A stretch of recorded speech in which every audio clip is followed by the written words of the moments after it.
Guys, I am Ben Eubanks. And I'm George Rogers. Today is a sad day. Today's the last day of HR summer school. But today we'll be recapping on what we did the last 2 days. And so we'll talk about stuff like glue, joy, camp, scream, all those stuff. And that's really some stuff we'll do today. So Ben, do you have anything to say? Yes, I actually do. I have written some books. Maybe y'all can go check those out. So have I. Thank you. So I wrote a Champion Your Purpose. We are really good writers. So if you want to, you can go check that out. Thank you. Oh my goodness. That was so good. I love it. I love it. I love it. All right. Hey, everybody. Welcome to day 3 of summer school. So glad you're here. So glad you're here, George. I'm glad to be back, Ben. I thought we were going to be replaced by our kids. And yesterday they had a little bit of fun and wanted to kind of step in the shoes. And so we already have our proteges. People that are ready to kind of, pass the torch and continue this legacy. My favorite part is when your son is like, I have a great book. Oh, it's called Champion Your Purpose. Like, oh man, they love us, as you can tell. So, my goodness, good stuff. Great. Good stuff. Welcome back, everybody. We're so glad that you're here with us as well, joining us live. We're excited. Day 3. It's kind of bittersweet, where we got all this inspiration. We've got all this knowledge and strategies that we've been given, but it's the final day. But I'm excited about this today. We got a jam-packed day planned for everybody. A lot of great stuff we're going to be giving away. Some great speakers, and I get to see you for a couple more hours. Just a little bit longer. So this is going to be great. It's going to be a lot of fun. I'm honestly, I don't want it to be the end, but the very end, we're going to play our very favorite blooper reel for you to wrap up at the very end today. So something fun for you, just to make you smile as you're going off into your day. So all the good things are going to come. We'll do some announcements. Let's do it. Get into that good stuff here and take a look. All right. So we're going to run through a couple things. Some of this is old news. We're giving stuff away. You've already seen that. We're going to keep doing that. So stay tuned, stay connected in. Our studio audience here and is getting all the stuff that George and I don't want to take home. So they're like getting books and all these good things today. So it's been great.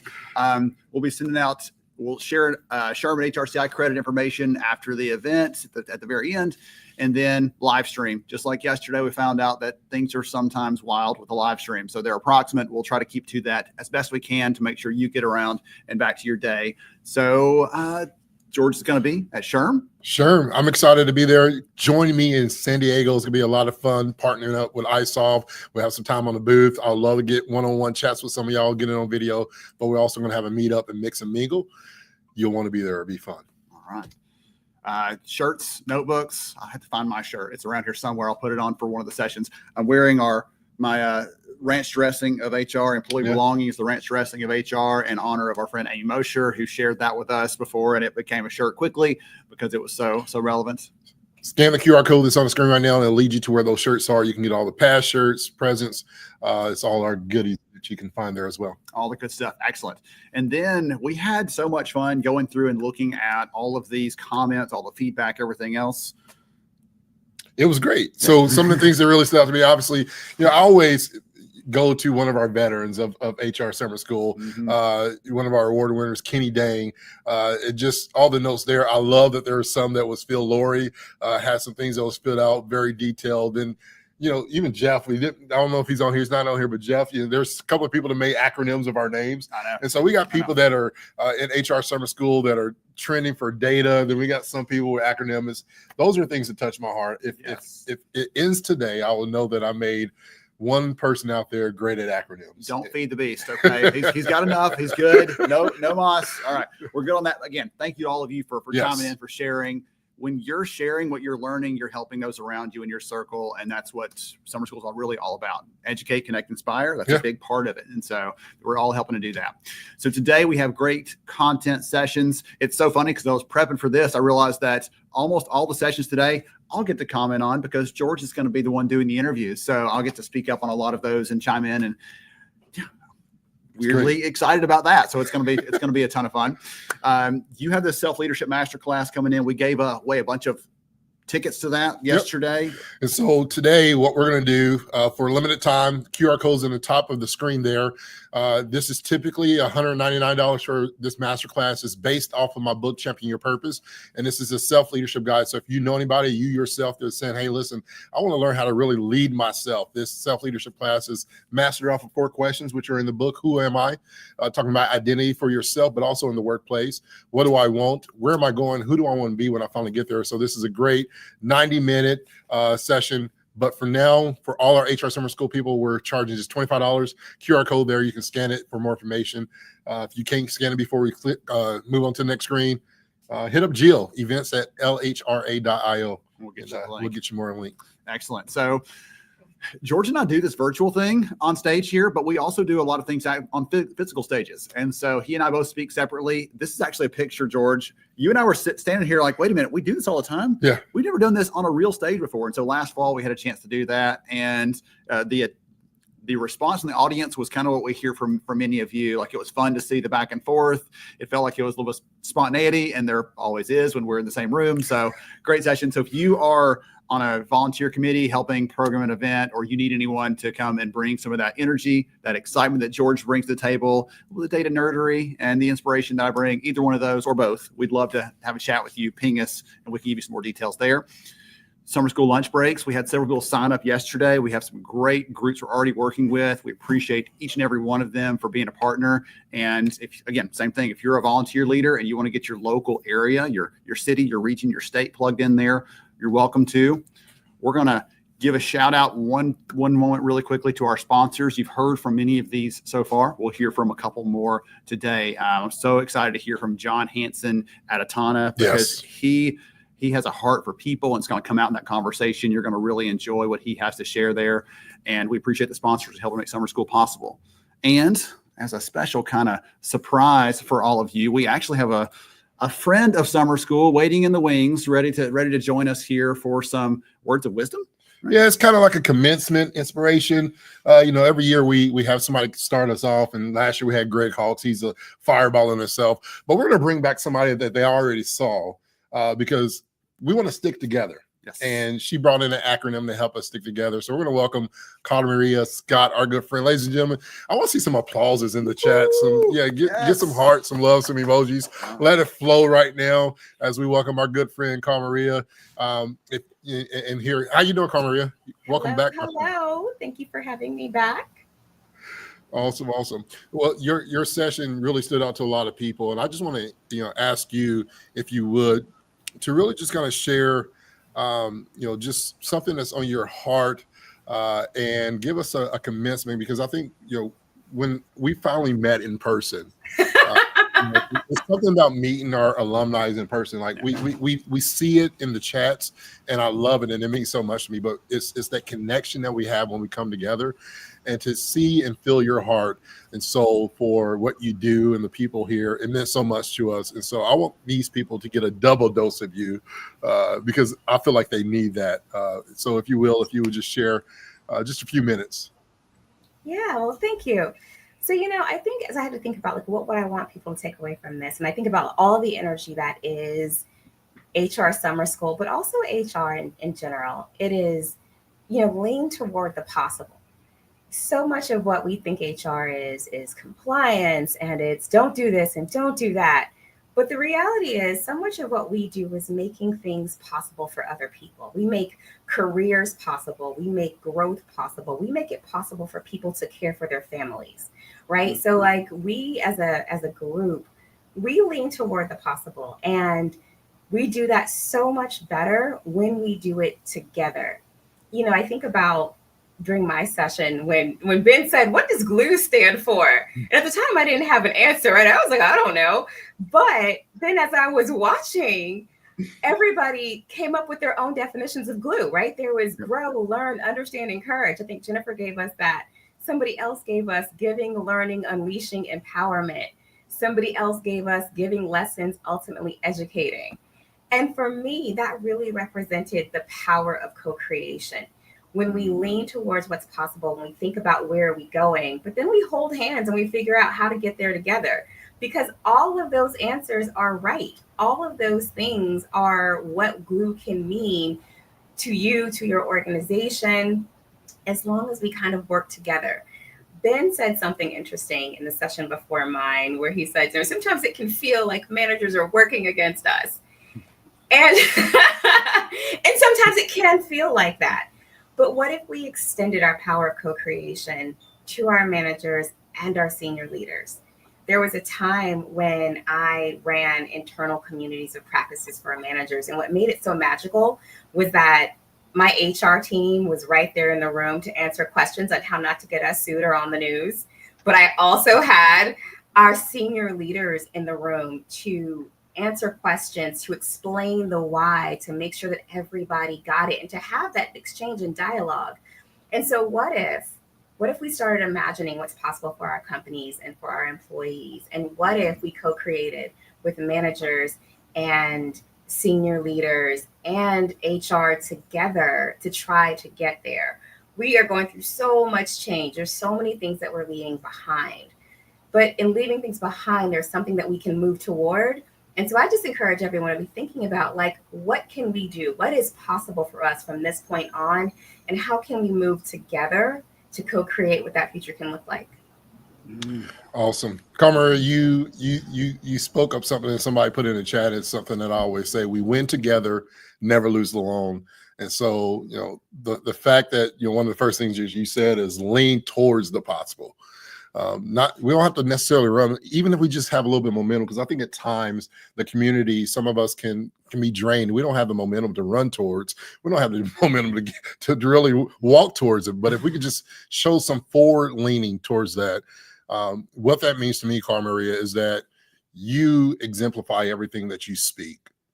And I think it's so powerful for you and this group. I'm looking at the chat right now. I'm trying to look at the camera. Follow Ben's rule. Always keep your eyes on the camera. But in this chat, it really shows what you mean.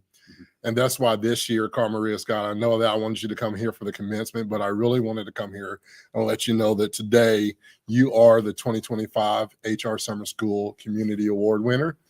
And because you lean towards the possible, take the risk on yourself. And so these shoes are specially designed, and they're a size 12. So whenever I come to Florida, and if I don't have shoes, I'll be able to wear them. But sit these on your shelf, my friend. They'll be sent to you soon. Ladies and gentlemen, let's give it up for our 2025 Community Award winner, Carmen Maria Scott. Oh my goodness. That's so fun. That is so fun. That is so fun. I want to just add one tiny little thing to what you said, George, because you made me think of something else really quickly.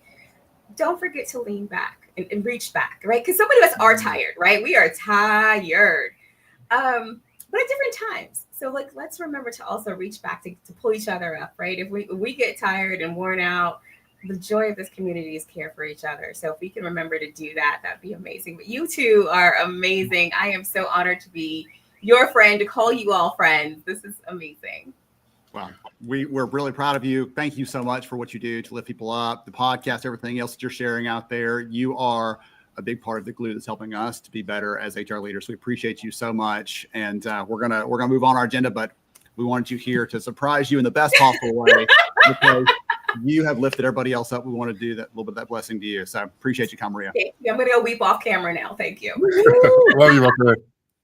Oh gosh, awesome. That was great. We've never done that live before. Yeah, never done it live. And Carmen Maria is just an awesome soul. If you get an opportunity and the honor to be able to meet her in person and just sit down and hear her heart, it's incredible. So well deserved. For our committee, our previous and winners and our advisory team got together, and Carmen Maria fit every slot that was meant to be for this community award. And so I want to thank her so much for being a part of it.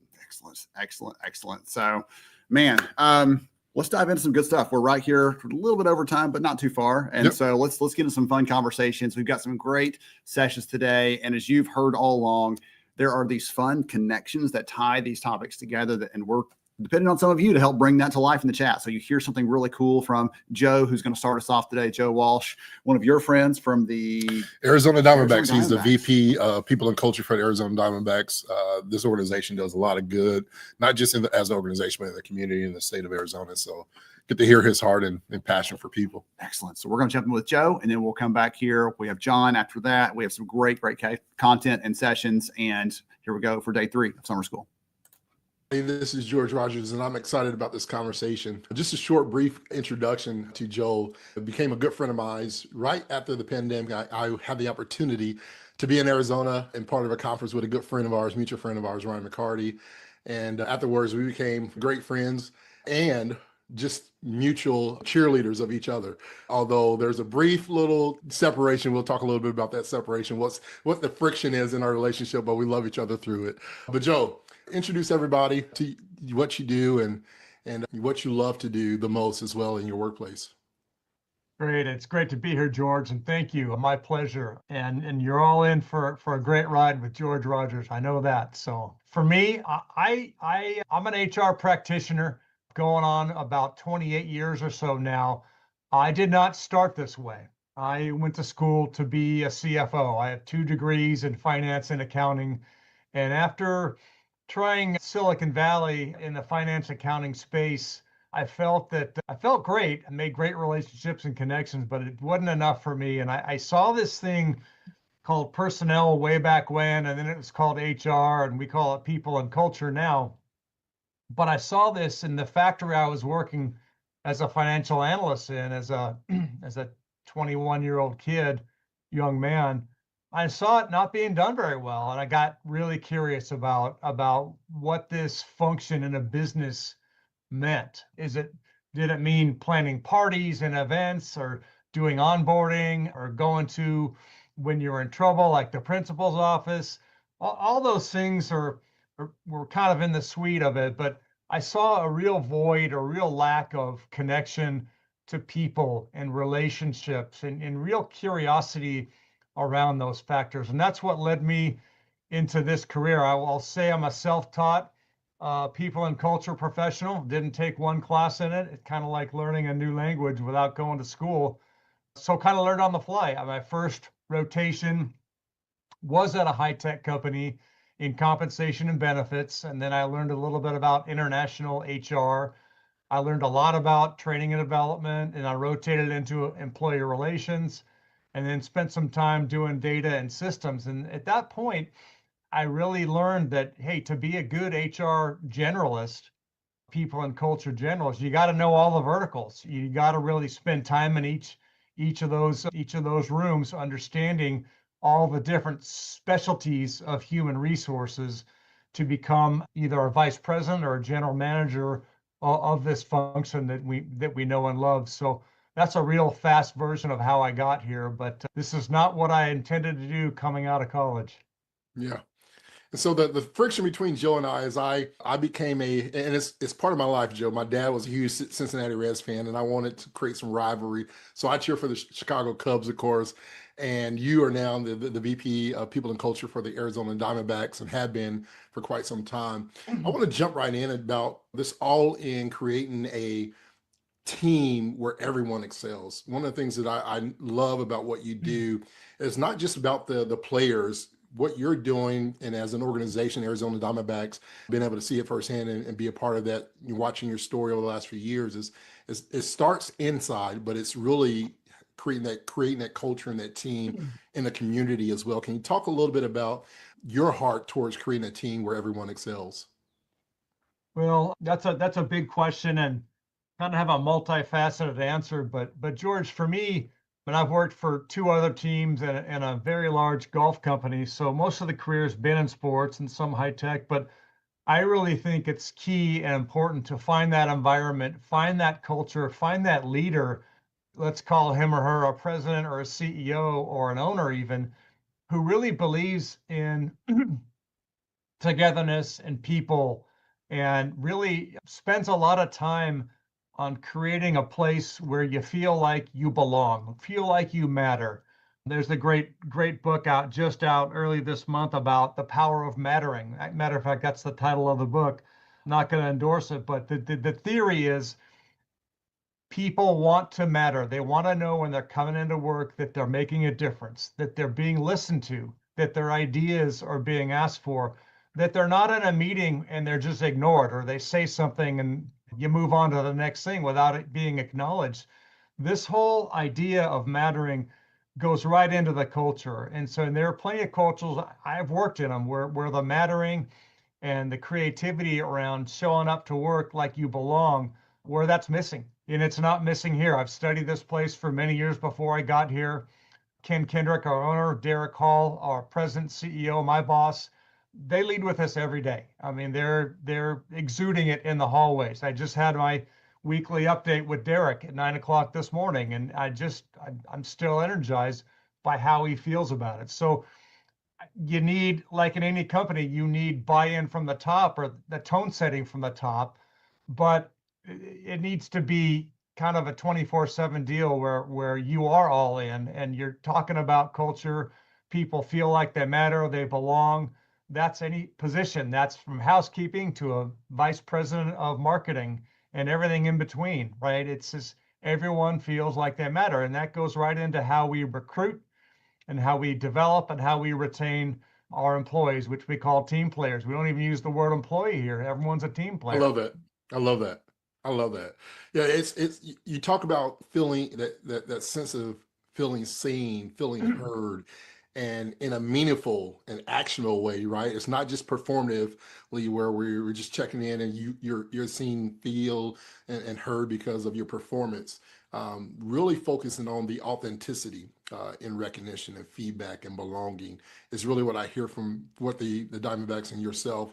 And like you said, it's not about where you are; it's just who you are, right? This is what you have from an owner, from president, CEO, from yourself. The leadership actually live in this, not just because it's words on the wall, but it's truly who they are as people, like having that authenticity of people. Can you talk a little bit about that, just from your own personal standpoint of the importance of being that type of leader, where everybody's Yeah, under your team? yeah, thanks, George. And it is more than words on the wall. And we have the words on the wall and we have the values, but in between all that, there's tough conversations too, right? And recognition is easy to give when someone does something really good, but feedback can be tough to give. And so what we try to teach and encourage that feedback is a gift, right? It's not coming at someone and all of a sudden you're leaving and you're never going to talk to that person again, or you get nervous seeing them in the hallway. If you view feedback as a gift and you seek it out, like, hey, I want to get better. I want to get better all the time. I want to be a lifelong learner, which I consider myself one.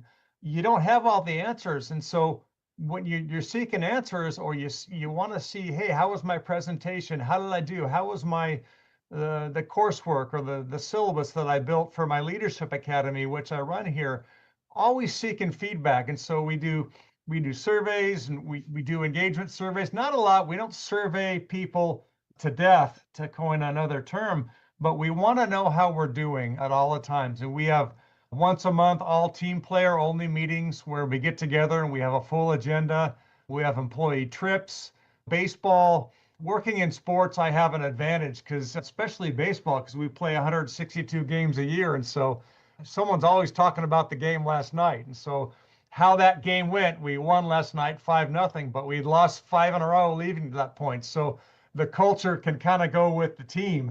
But I would say that works in any company, whether you're making widgets or you're making golf clubs or you're selling hotel rooms, right? Your success follows. And I think people that are passionate about their culture, they're going to be tied to that success and to that feedback. So tough conversations, easy conversations, in the middle of conversations, as long as you're seeking conversation one way or the other, you're going to be a champion for that culture.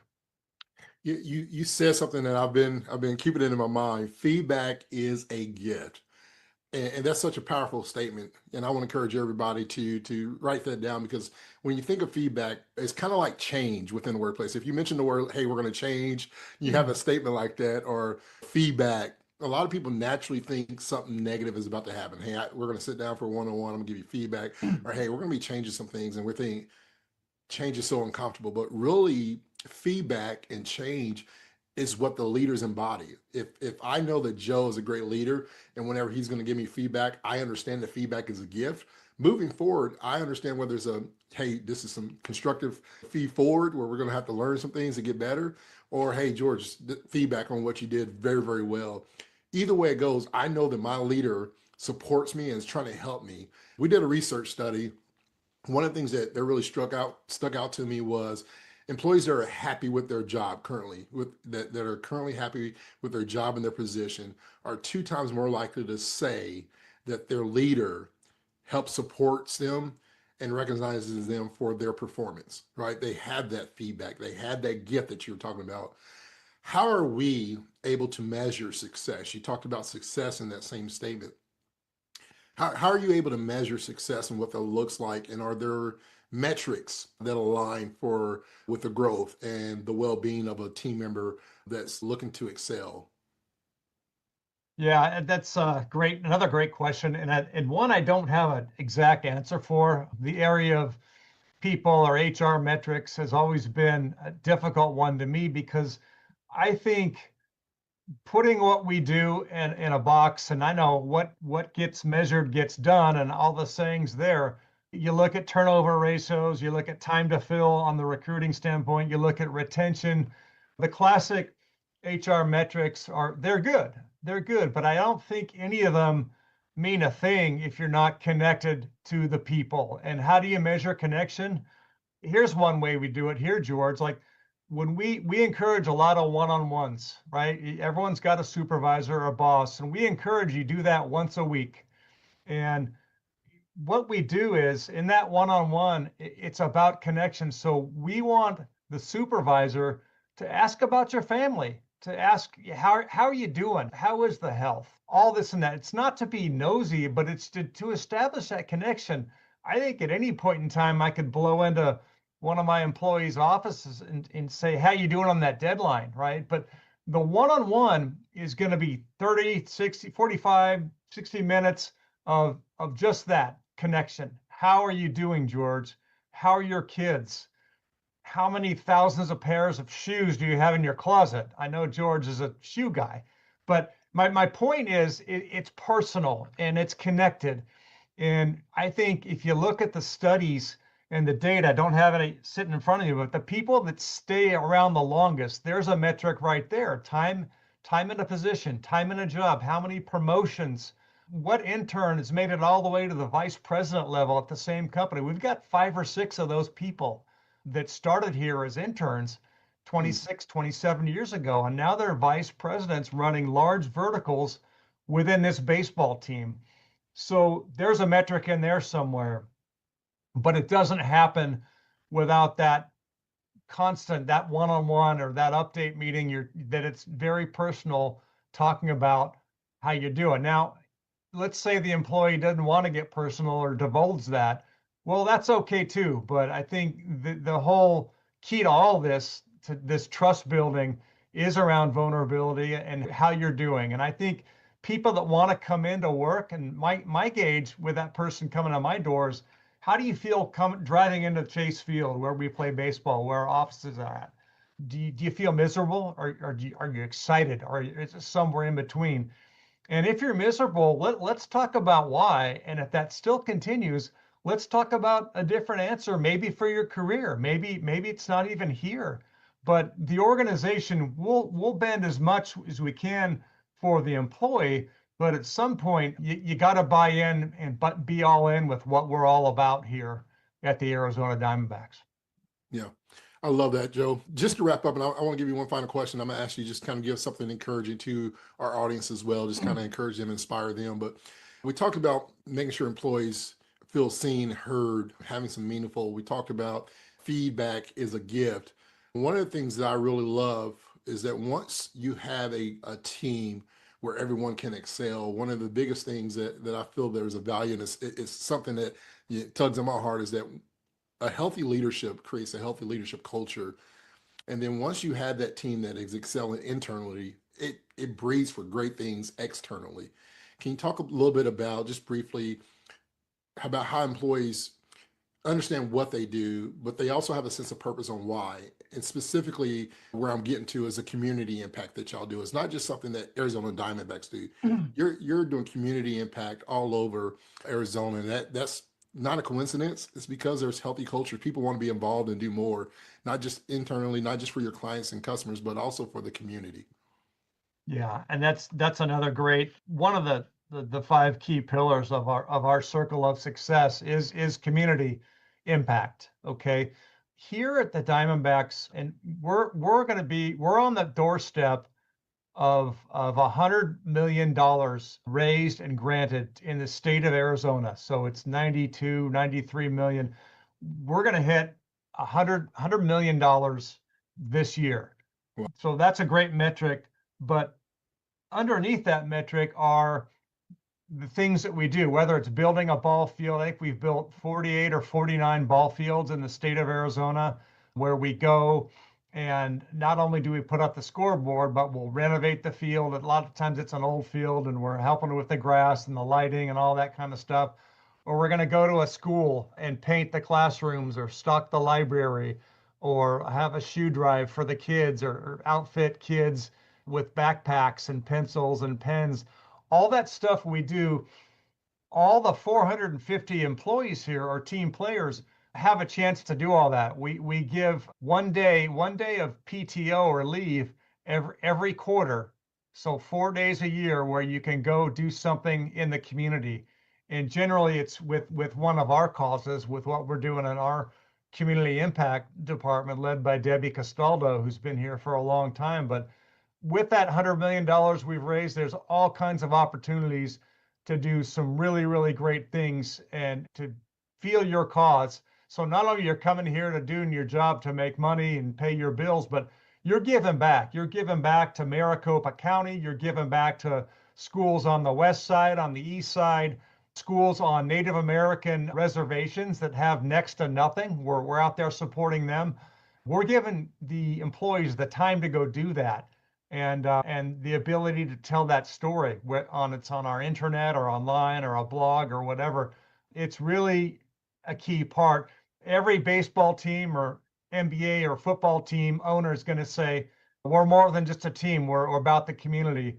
But very few of them do it at this level of intensity with what we do in the state of Arizona. There's only two teams that have raised and granted more money than the D-backs have. And one team's in LA and one team's in New York. I won't mention their names, but those are much bigger markets than Phoenix, Arizona. So we're real proud of what we do in the community. And that pulled me here. That was a large part of why I came here to work. That's awesome. Well, Joe, man, I appreciate your time and appreciate this opportunity. Where can people in the audience connect with you, follow you, and the Arizona Diamondbacks as well? Just a Google search, ArizonaDiamondbacks.com. You can connect with me I'm out there on LinkedIn, or jwalsh@dbacks.com if you want a direct line to email me. And then I thought, I don't know if I'm supposed to do this, but something I read this morning, I'll do this in passing. I want to read something about leadership that was put out there on LinkedIn by Johnny C. Taylor. And if you don't know Johnny, he's the president and CEO of SHRM. And you should all follow him on LinkedIn because he's very active and he's always putting out great advice.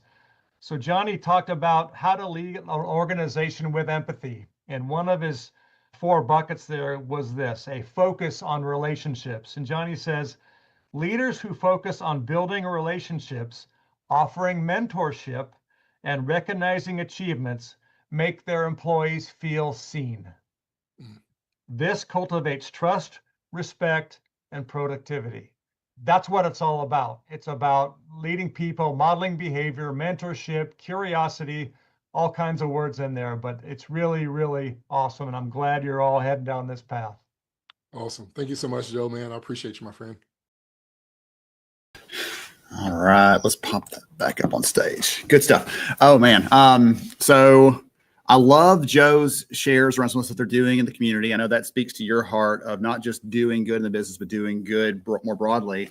But the thing that I want to go back to is I saw in the chat, several of you said the same thing. He's like, hey, I came from like CFO finance background into the people side.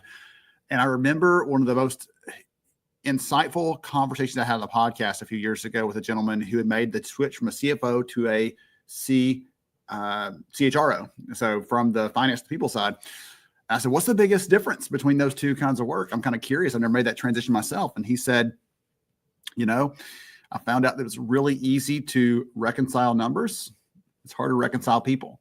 You mess something up in accounting, you make a journal entry and all is well. Yeah. You mess something up with people and it's a lot harder to come back from that and make the change. So anyway, that was awesome. Joe was incredible. Joe, man, I love Joe, his heart. And obviously for me, you tend to see, if you talk about engagement and culture, you always look at the leadership because it's a reflection of everything, right? What we don't embody as leaders is hard for employees to really live out and for us to expect. And whenever you see healthy leadership, you see a healthy culture within the workplace. And when you have a healthy culture, they do more in the community, and that causes engagement to go from engagement, Ben, to fulfillment. And so shout out to Ben, and he's modeling his High Bob hat. Shout out to High Bob, one of our sponsors. We appreciate them so much for all the swag as well. All right.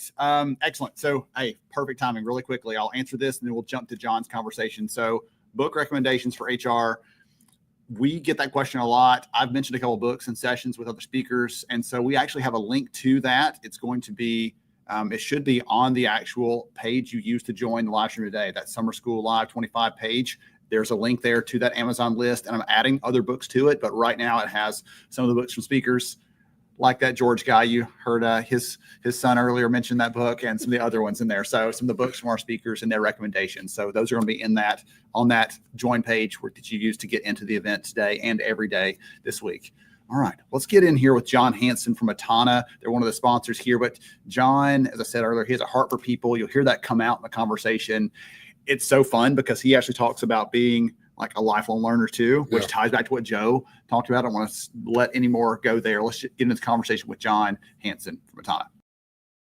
Hello, everybody. I am here with a good friend that I've had a blessing opportunity to meet and connect with. And so I want everybody to jump in and take some notes, be ready, because he's filled with wisdom and insights, energy like no other, which I really love. But John, how are you doing today? Tell everybody about yourself, and then also talk a little bit about Atana, a sponsor here for us here at HR Summer School this year. Well, great to be with you, George, and good to see you again. I was just with George a few weeks ago, where he was in his beautiful form as leading the Unleash conference. Thank you. And that energy and excitement that George has is just infectious. And we were so honored. I got this wonderful Best in Class award from this, I don't know, this small research group. I don't know what are they called. Oh, Lighthouse. And we were honored to be there. But to see George and his magical, it was just a real treat, and I was honored to be there and honored to be here and help at HR Summer School. I'm the CEO of Atana. This is actually my 8th company. I call it my swan song. I've been in hard tech my whole life in the wireless industry, and I said before my last gig, I want to give back, and this is my giving back, helping HR leaders. Oh my gosh, help people. That's what this is about. A quick story, George, if you don't mind. When I bought the company, the predecessor was Media Partners, and then we renamed it to Atana. So I bought it in the fall of 2016. In 2017, I went to the big ATD, the Talent Development Conference in Atlanta. So remember, I was in hard tech. And then I show up at ATD in Atlanta, and I turned to one of my colleagues and I said, I don't think I'm in tech anymore. Here were people, first of all, they're smiling. It was like they're happy. And right, these are HR leaders, these are training people, learning development people, talent development people, and they're smiling. And I think I saw more hugs than I had seen in my entire 30 years of my career. And people, I was like, I just felt like home. And I love being in the HR space. And that's what we're trying to do at Atana. We're trying to take respectful workplace training to a different level of really trying to change behaviors and attitudes and of companies and people. I believe strongly that if we can help people at work become better, to change behaviors, to create a respectful workplace, guess what? They're going to go home and then that's the way they're going to act. I think we have a opportunity in the workplace to really help us move forward as a society. And that's my mission. And I'm going to be here until I have some impact. When you talk about changing the workplace, the culture, and how oftentimes it really starts with leadership. And what are some practical steps that can be taken for leaders? And you got thousands of HR pros with us today, but what are some practical steps that can be taken to really model that inclusivity and that respect in an everyday work environment, interactions, right? How we deal with things. Because I want to eventually dive into some of the courses that y'all do take, but what are some of those steps, John? And you got so much wisdom, and I love this question for you, so I'm excited to listen to it as well. Well, you say it starts with leadership. I actually think it starts, continues, and stops with leadership. I think it starts from that frontline supervisor, that frontline manager, all the way up to, of course, we talk about the C-suite. We talk about the culture of the CEO, goes up in one step to the board of directors or board of trustees, and that sets the culture. Does that culture include creating a psychologically safe environment, right? Which I know we're going to talk about. And so what do you do? One of the most frequent questions I get is, John, how do I change my culture for the better when my executives are part of the problem? And as I talk to leadership development people, I get that asked all the time. And I said, well, in some cases, change does not happen until there's an event, until something, a catalyst, an external catalyst. People at senior levels got there because they performed previously. And so sometimes that performance is rewarded over their ability to create a workplace. I grew up in the 80s and 90s in my job. I grew up in the era, the Jack Welch era, and there's so many fans of Jack Welch. I'm not one of them because Jack Welch was 100% performance driven. Okay, that's good, right? Hooray. His people reputation was horrific. He had people competing against each other, just brutal culture, the culling of the 10% of the lowest. That was the culture. And sadly, there's a lot of companies and organizations that kind of grew up in that culture. So what do you do in that case? You got to present brutal facts as a L&D professional. When I talk to those leaders, I am blunt. And I'm like, you know what? The world has changed. Today has changed. You know that, George. Gen Zs and early millennials, they're not putting up with this crap anymore. They're looking for how can I contribute in a psychologically safe environment and where my voice is heard. And so the world is changing and I applaud it.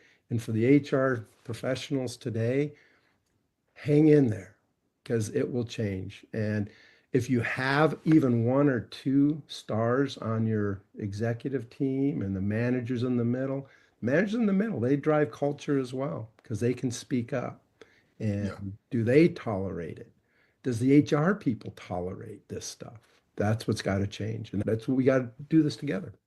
You said a few things that really jumped out with me, and we're talking about being proactive versus reactive. Yes. And sometimes, John, and we find this a lot in our workplace, whether it's in life or work, right? We as humans, it's so common at times to find blind spots within organizations. We all hit those blind spots in organizations, and we often face, especially when trying to build an inclusive and respectful workplace, there's different things that you have to navigate through. People, we're all different. How you navigate through the 80s and 90s was different than how I was raised and navigating from a teenager, right? And so, and then that, as we live today in this world that we're living in today, how we navigate is totally different. When we're at the workplace, how can we be proactive? What are some things?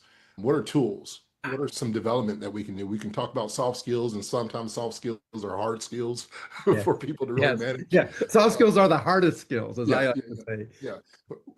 How would John say, George, these are one or two things, maybe three things, however many you have, to be proactive when it comes to coming across some of those common blind spots?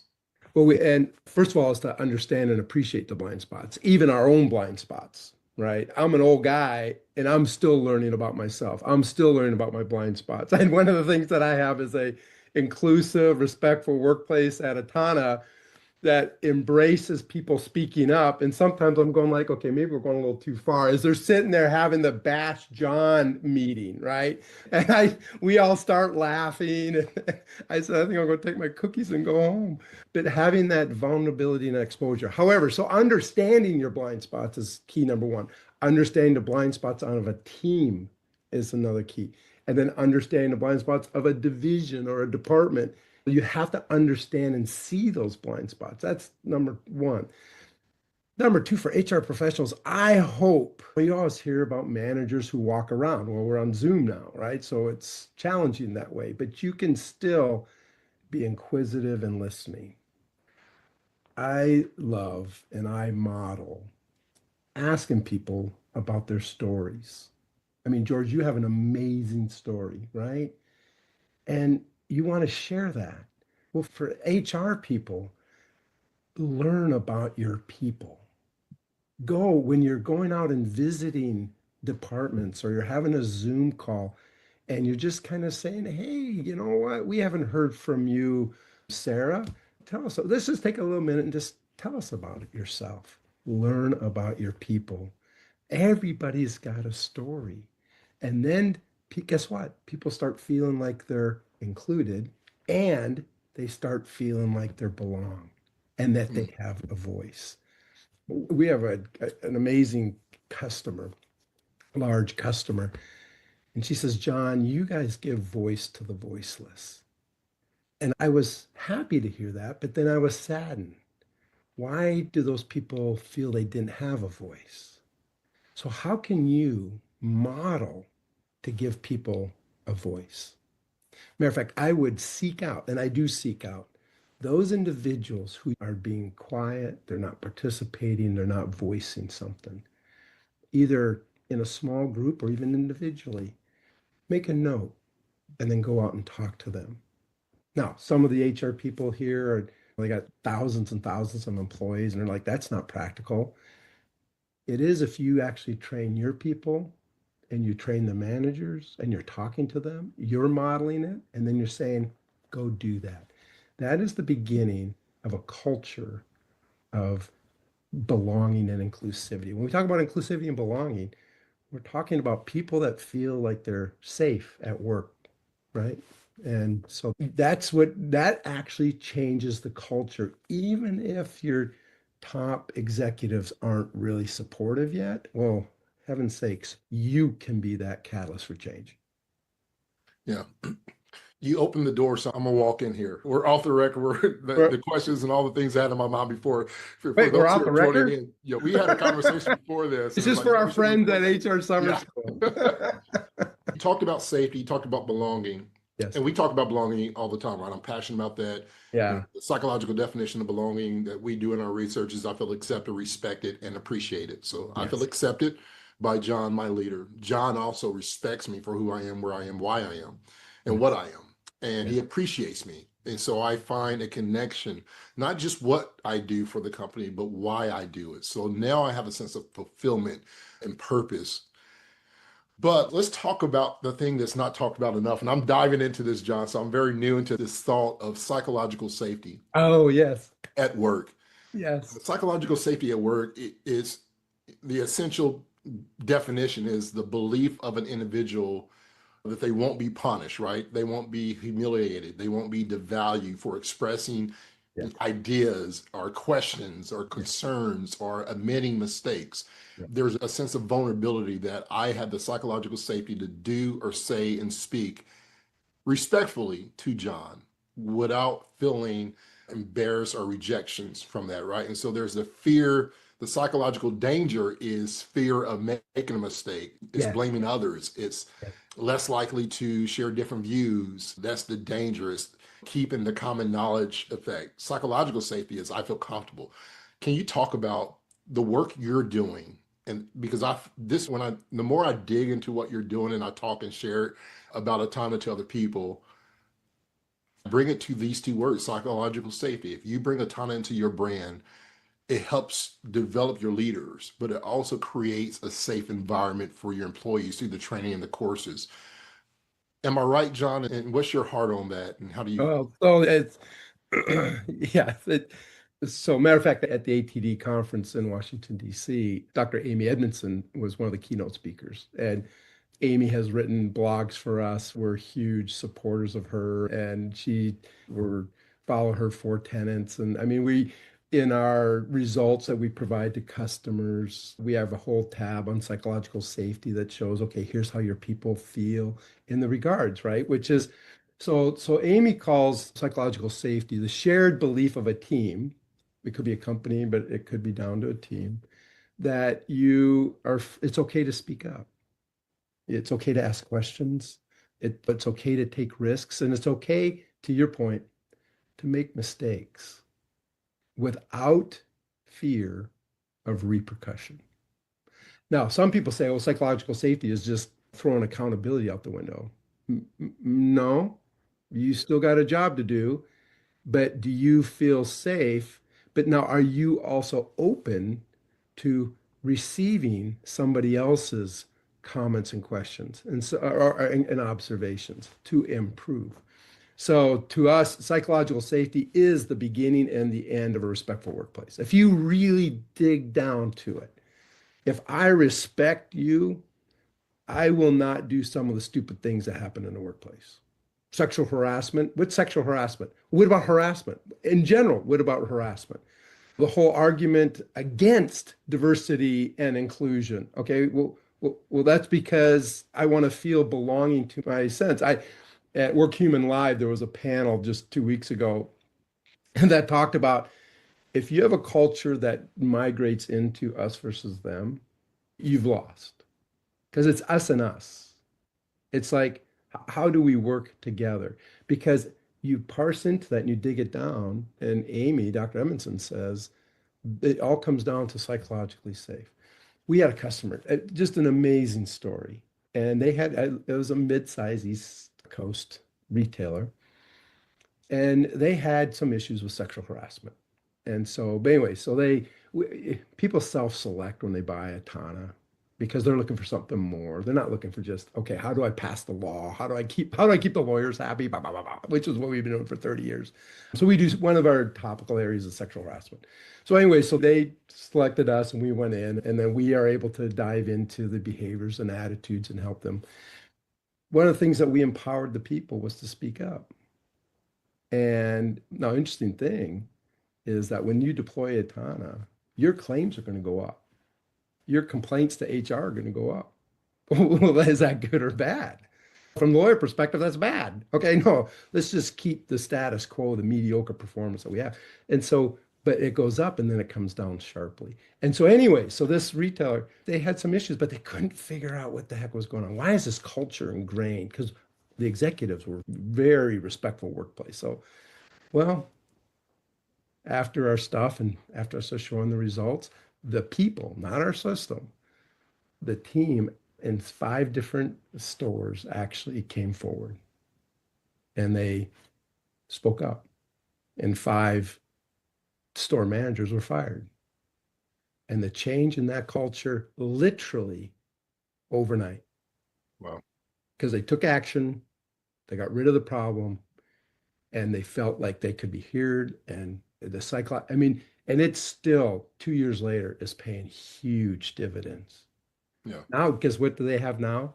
They have a story, and a positive story of action within their company. That's awesome. That is awesome. This is a good place to end. It's crazy. 20 minutes has gone by fast, and I need Oh my another God. 20 conversation. What's something that you can give to the audience today as we wrap up this last thought from you? When we talk about developing, enabling, inclusive, and respectful workplaces, how do you see the workforce in the next year or so as we finish 2025? What is something that you can give to the HR Summer School audience today that can help them finish this year off strong and developing? Maybe they're enabling in that phase. Maybe they're continuing the work. They're doing well, but they can do more. Give them one last heartfelt John thought And then also share how they can connect with you, where they Yeah. can find more information about the company. I've been mentioning this, George, hope. So much has reverberated in the last 2 months, right, with all the changes from the Trump administration, especially in this area. And the good news is that this will pass. There was an overreaction by far. I mean, it was, and so one is hang in there, be patient. I can tell you from a Thomas perspective, we're having one of our best years ever from what we're doing. And it's absolutely going to get better. Why? Because the core of what you are doing, the core of what we are doing, the core of you have the demographics are in our favor. That respectful workplace and positive workplace culture is essential to economic benefit to the company. So since that is in your favor, this will pass and you're going to have an amazing end of 25 as all the rhetoric and the noise just starts settling down and we get back to focusing on performance. And right now, I mean, I've heard so many stories of paralysis inside of HR departments, and hang in there. It will pass. I'm an old guy. I've seen this before, seen this story. Hang in there. You can reach me at LinkedIn at John J. Hansen. And we put out a lot of blogs, sign up for our newsletter. We feed meat on psychological safety and everything. A lot of our HR professionals find that there's value in the content that we're giving back to you, that we're trying to help our HR friends to build a better workplace to help society in the long run. Awesome. That's incredible.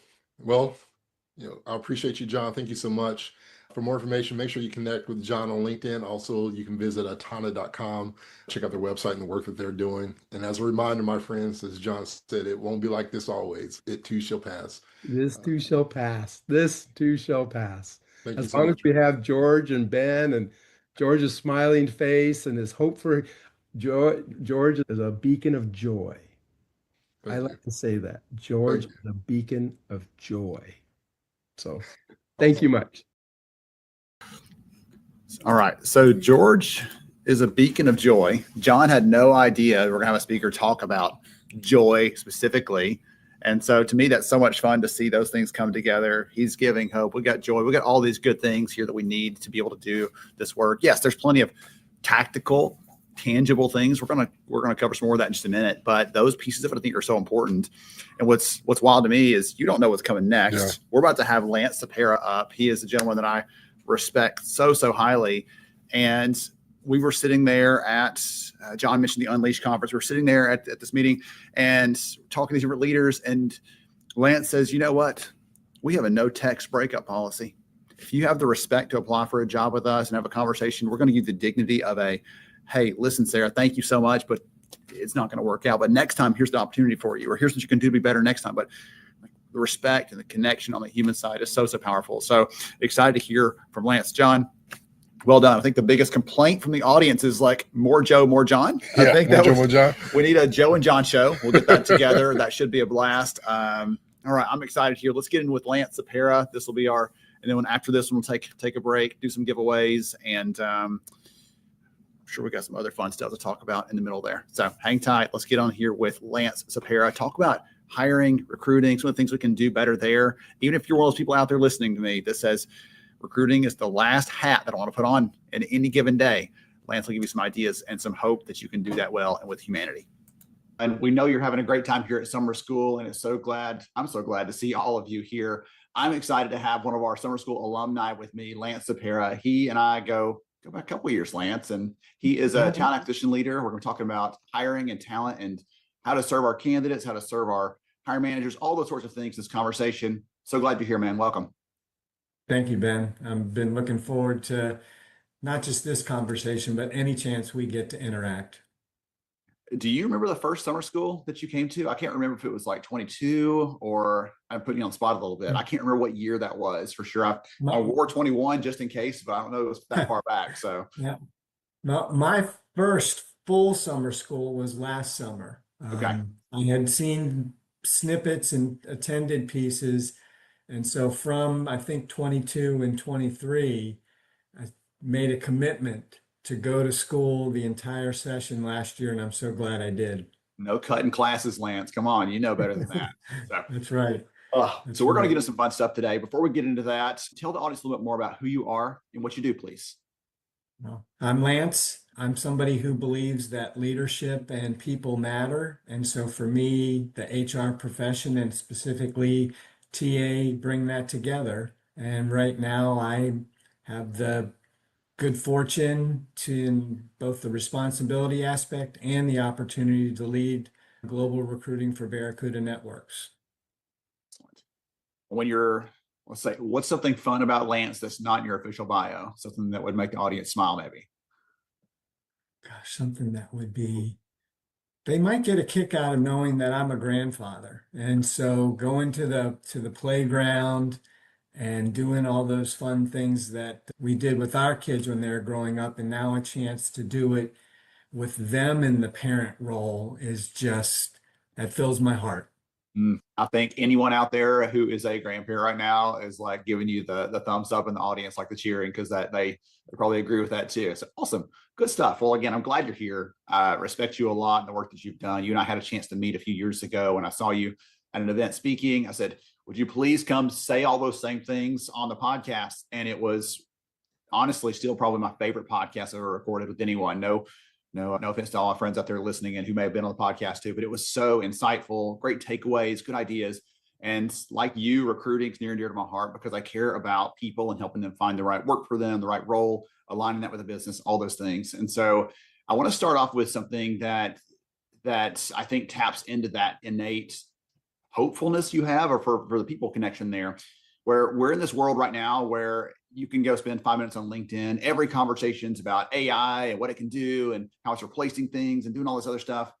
And you started off with, I'm in this because of the people. The human connection matters to me. So talk about why the human connection matters in a world where AI is the answer to every problem, it seems like. I know we only have a few minutes today, so where to start with that? First, it makes me smile in the fact that as a peer and someone I respect and all the people who are joining you and George for this summer school, I'm not anti-AI.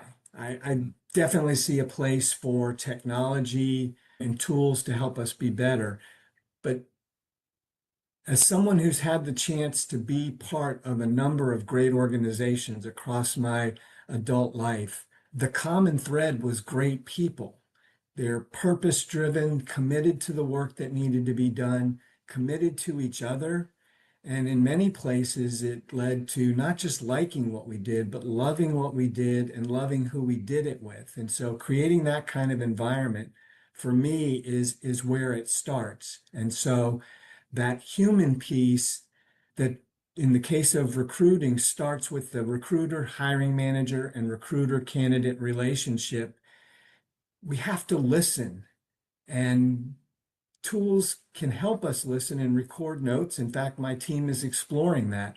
But the actual ability to sit down and listen, discover what a hiring manager is looking for, what their team needs, to learn the business, those are all human things that in turn help me and my team and HR professionals in general turn to our internal team members and then the external team members that we're trying to connect and attract to our organization to have a conversation around why this could be the right place for you.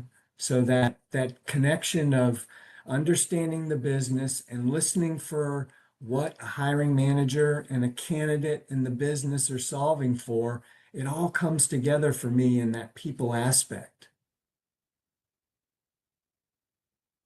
For some reason, my brain just went here, so forgive me. But I'm thinking I wouldn't find very much joy in watching a computer play a game, but I get some joy out of watching someone play, a chess game against someone else. Like the human element to that, like there's something exciting to me.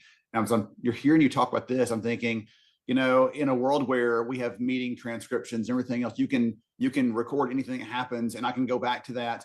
There's a difference in that sort of thing. And me hearing you, Lance, tell me something and me picking up on that cue and saying, oh, it sounds like this is what you're looking for. And you perk up like, yeah, that's the thing I need. And that for me was always the joy when I was recruiting, because you get to find that's one thing that we have out there that I can offer to someone that's going to make them excited, make them hopeful for their future, help them think about what that next step is for them and how it's going to support them and their family. Like those things for me were always exciting. And then the hiring manager too, like they're trying to get stuff done. They're busy. Hiring is usually a pain for them.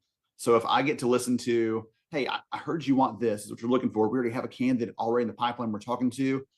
That same sort of joy from them, like, oh, please, yes, let's make this faster and easier. So it sounds like that's the big part of it, is you love that connection piece, that collaboration piece, where you're solving their problems with the work you're doing every day, and there's a special joy to be found in that. You're exactly right, and a big part of this is that to create a hiring ecosystem and not just a transactional, Ben needs to fill this role with a person with these skills and experiences. It's how do you find the person who's going to make our team better?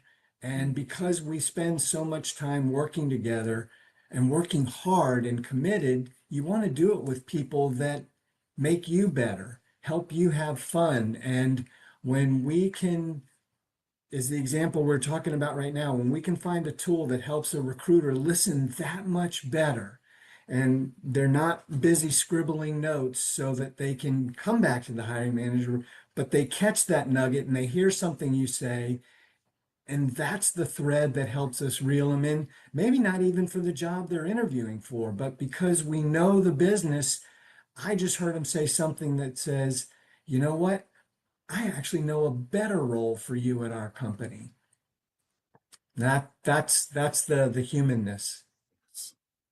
Did you throw reel them in because you work for Barracuda, or is that a phrase you were going to use anyway? I think that was good. That was good. Yeah.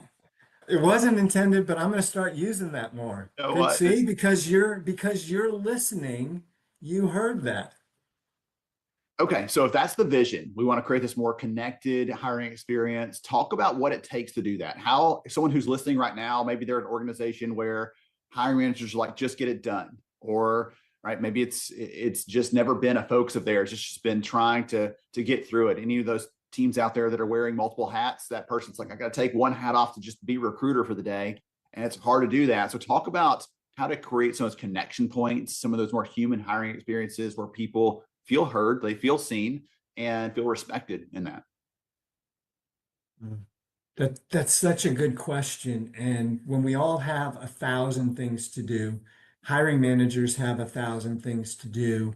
What my team and I have found out, and I'm just a little more than 3 months into my new role, my team and I just spent some time over the past couple of weeks reflecting on what did we learn together in Q1.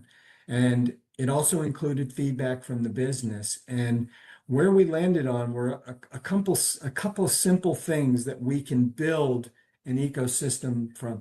The first is that we have to get aligned before we start recruiting. If you just give me a rec and say go, good recruiters, great recruiters, they'll go find people. But they can find the great person, the person who comes in and is an accelerator to your business, whether it's software or sales or anything in between, is when we stop for a minute and we get aligned. And so the skills and experiences that you're looking for, but also the soft skills. And the great recruiters who sit down and listen and understand the business, so that in our respect for a candidate's time, I'm listening for what they're looking for so I can bring that together instead of just assessing to eliminate. And so that piece is really helpful. So get aligned with the hiring manager, get a commitment from business leaders to their hiring managers, and from the ground up in your relationships with the business partners and all the other people who touch a rec, to what are the must-haves, what are we looking for, and then take that next step, which is, okay, what's our interview process look like? And we're committed to keeping it simple. There's some great information out there from Gartner that shows with candidates, after 4 interviews, it jumps to 50% and then almost 100% that they're done. If if you can't assess my fit for your organization and get me excited to join in those 4 interviews, whatever they look like, I'm gone. And so, what does the process look like? And then who's going to participate in it and what are their responsibilities? Taking that deep breath to get aligned. How are we going to go at this gives us a more fulsome view of the candidate in our mind. And the feedback I heard from the business and my team right now is that it also gives us a chance to remember that it's not just how do I assess Ben, but how do I recruit him? Because you have choices. Every candidate we're talking to has choices. And if we want them to choose us, we need to paint a picture that says, man, if I join Barracuda, I can have an impact and I can work with people who are trying to do the same thing. So it's that whole piece that I would say, focus on that, getting aligned so that we can move more effectively and faster. Two things in there I want to come back to. Number one, you Sure. said earlier, I didn't want the audience to miss this. You said, don't just assess to eliminate, because you talked about the importance of assessing. Hey, listen, Lance, I know you applied for this one, and sure, you're welcome to go forward here. But actually, there's another role that may be even a better fit for you that you might not know about. Let me tell you about that for a second and see if it's more of interest. Like, not just assess to eliminate, look for ways to bring them in. The other part, you talked about the impacts, and you probably heard me quote this before because I quote it every chance I get. But when we did some research on this, we found that people were twice as likely to want to know more about a job when it was talking about the impact they would have over the industry they'd be in. So in your world, like, listen, we're in the technology space, we're in security space, all those sorts of things, network security. You can talk about those things all you want. Like, listen, at the end of the day, we're providing safe environments for people to work, to get things done, to be able to just do their work without having to worry about all those bad actors. Like, tell me the impact that you're going to have. Those people are like leaning for, like, tell me more about that. I want to be in that kind of organization. Maybe or maybe not on the other stuff, but they get excited about those things. So for anyone listening, translate that, like Lance was saying, into your own field. It doesn't matter what you're in. If you're in logistics, you're in retail, you're in whatever, it doesn't matter. But translate from talking about we're in this industry, here's what we do, to here's the impact you'll have when you do this, because it's part of this bigger seeing the human, recognizing that humans want to make an impact, and connecting those dots. That's exactly right. Okay. All right. So I want to talk for just a minute. We've talked about hiring managers a little bit here and there, how to get level set. You talked about the importance of taking a breath and then making sure we're connected to them. But I want to go just a little bit deeper in the few minutes we have left here. I faced this myself when I was recruiting and working as an HR leader years ago. I know many people out there listening are like, this is great, Lance, but you don't know my hiring managers, and you've worked with a fair number of them across all the different organizations you've been at in your career. So you probably do know them, if they have different names, the personalities. So talk about, if you don't mind, what we can do to create better and stronger partnerships and relationships with hiring managers when sometimes it feels like they show up like, hey, I need this person yesterday, and that starts off on the wrong foot immediately. That's just one example, but talk about what we can do as a community to build better relationships there.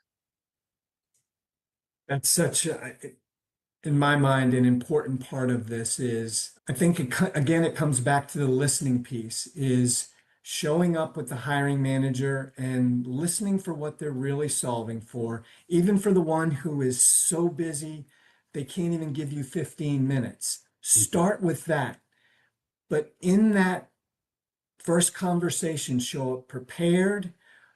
Also ask a lot of questions. Who doesn't like talking about the work they do in their teams? And so it's a great place to get them started. And you're learning about the business so that when a really terrific candidate from a resume perspective asks a question, recruiters aren't stuck with culture and benefits overall about the company. They are part of painting the picture. But for candidates who have choices, you have to know the business so that you can answer their question with something meaningful about the impact they can have, so that the conversation starts to be around, gosh, I hope I get to talk to this hiring manager, or gosh, I hope I get to meet the interview team, because the recruiter and the hiring manager are working so well that I like to call it the dashed line on an org chart. In my mind, recruiters have really become a strategic partner and a value add to the business when a hiring manager or even the business leader wants Ben for their team because they know Ben knows the business, or Mary or whoever, because you are a dashed line to their organization because you've come to learn their work.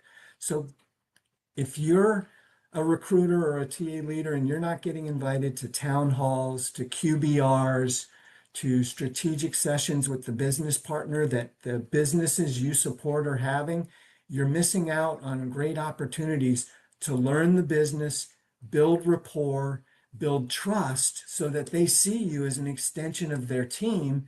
They start giving you a heads up. I can't believe so-and-so has resigned and is moving to another organization. When you get that heads up 3 weeks before a role presents itself, you're already thinking about this. So coming back to the hiring plan meeting or intake meeting or whatever you call about it, I can show up prepared because I'm not surprised. It's little things like that that can help a recruiter build trust and then partnership with a hiring manager who's very busy because they've got work to do. And how you show up and help them just will create that partnership.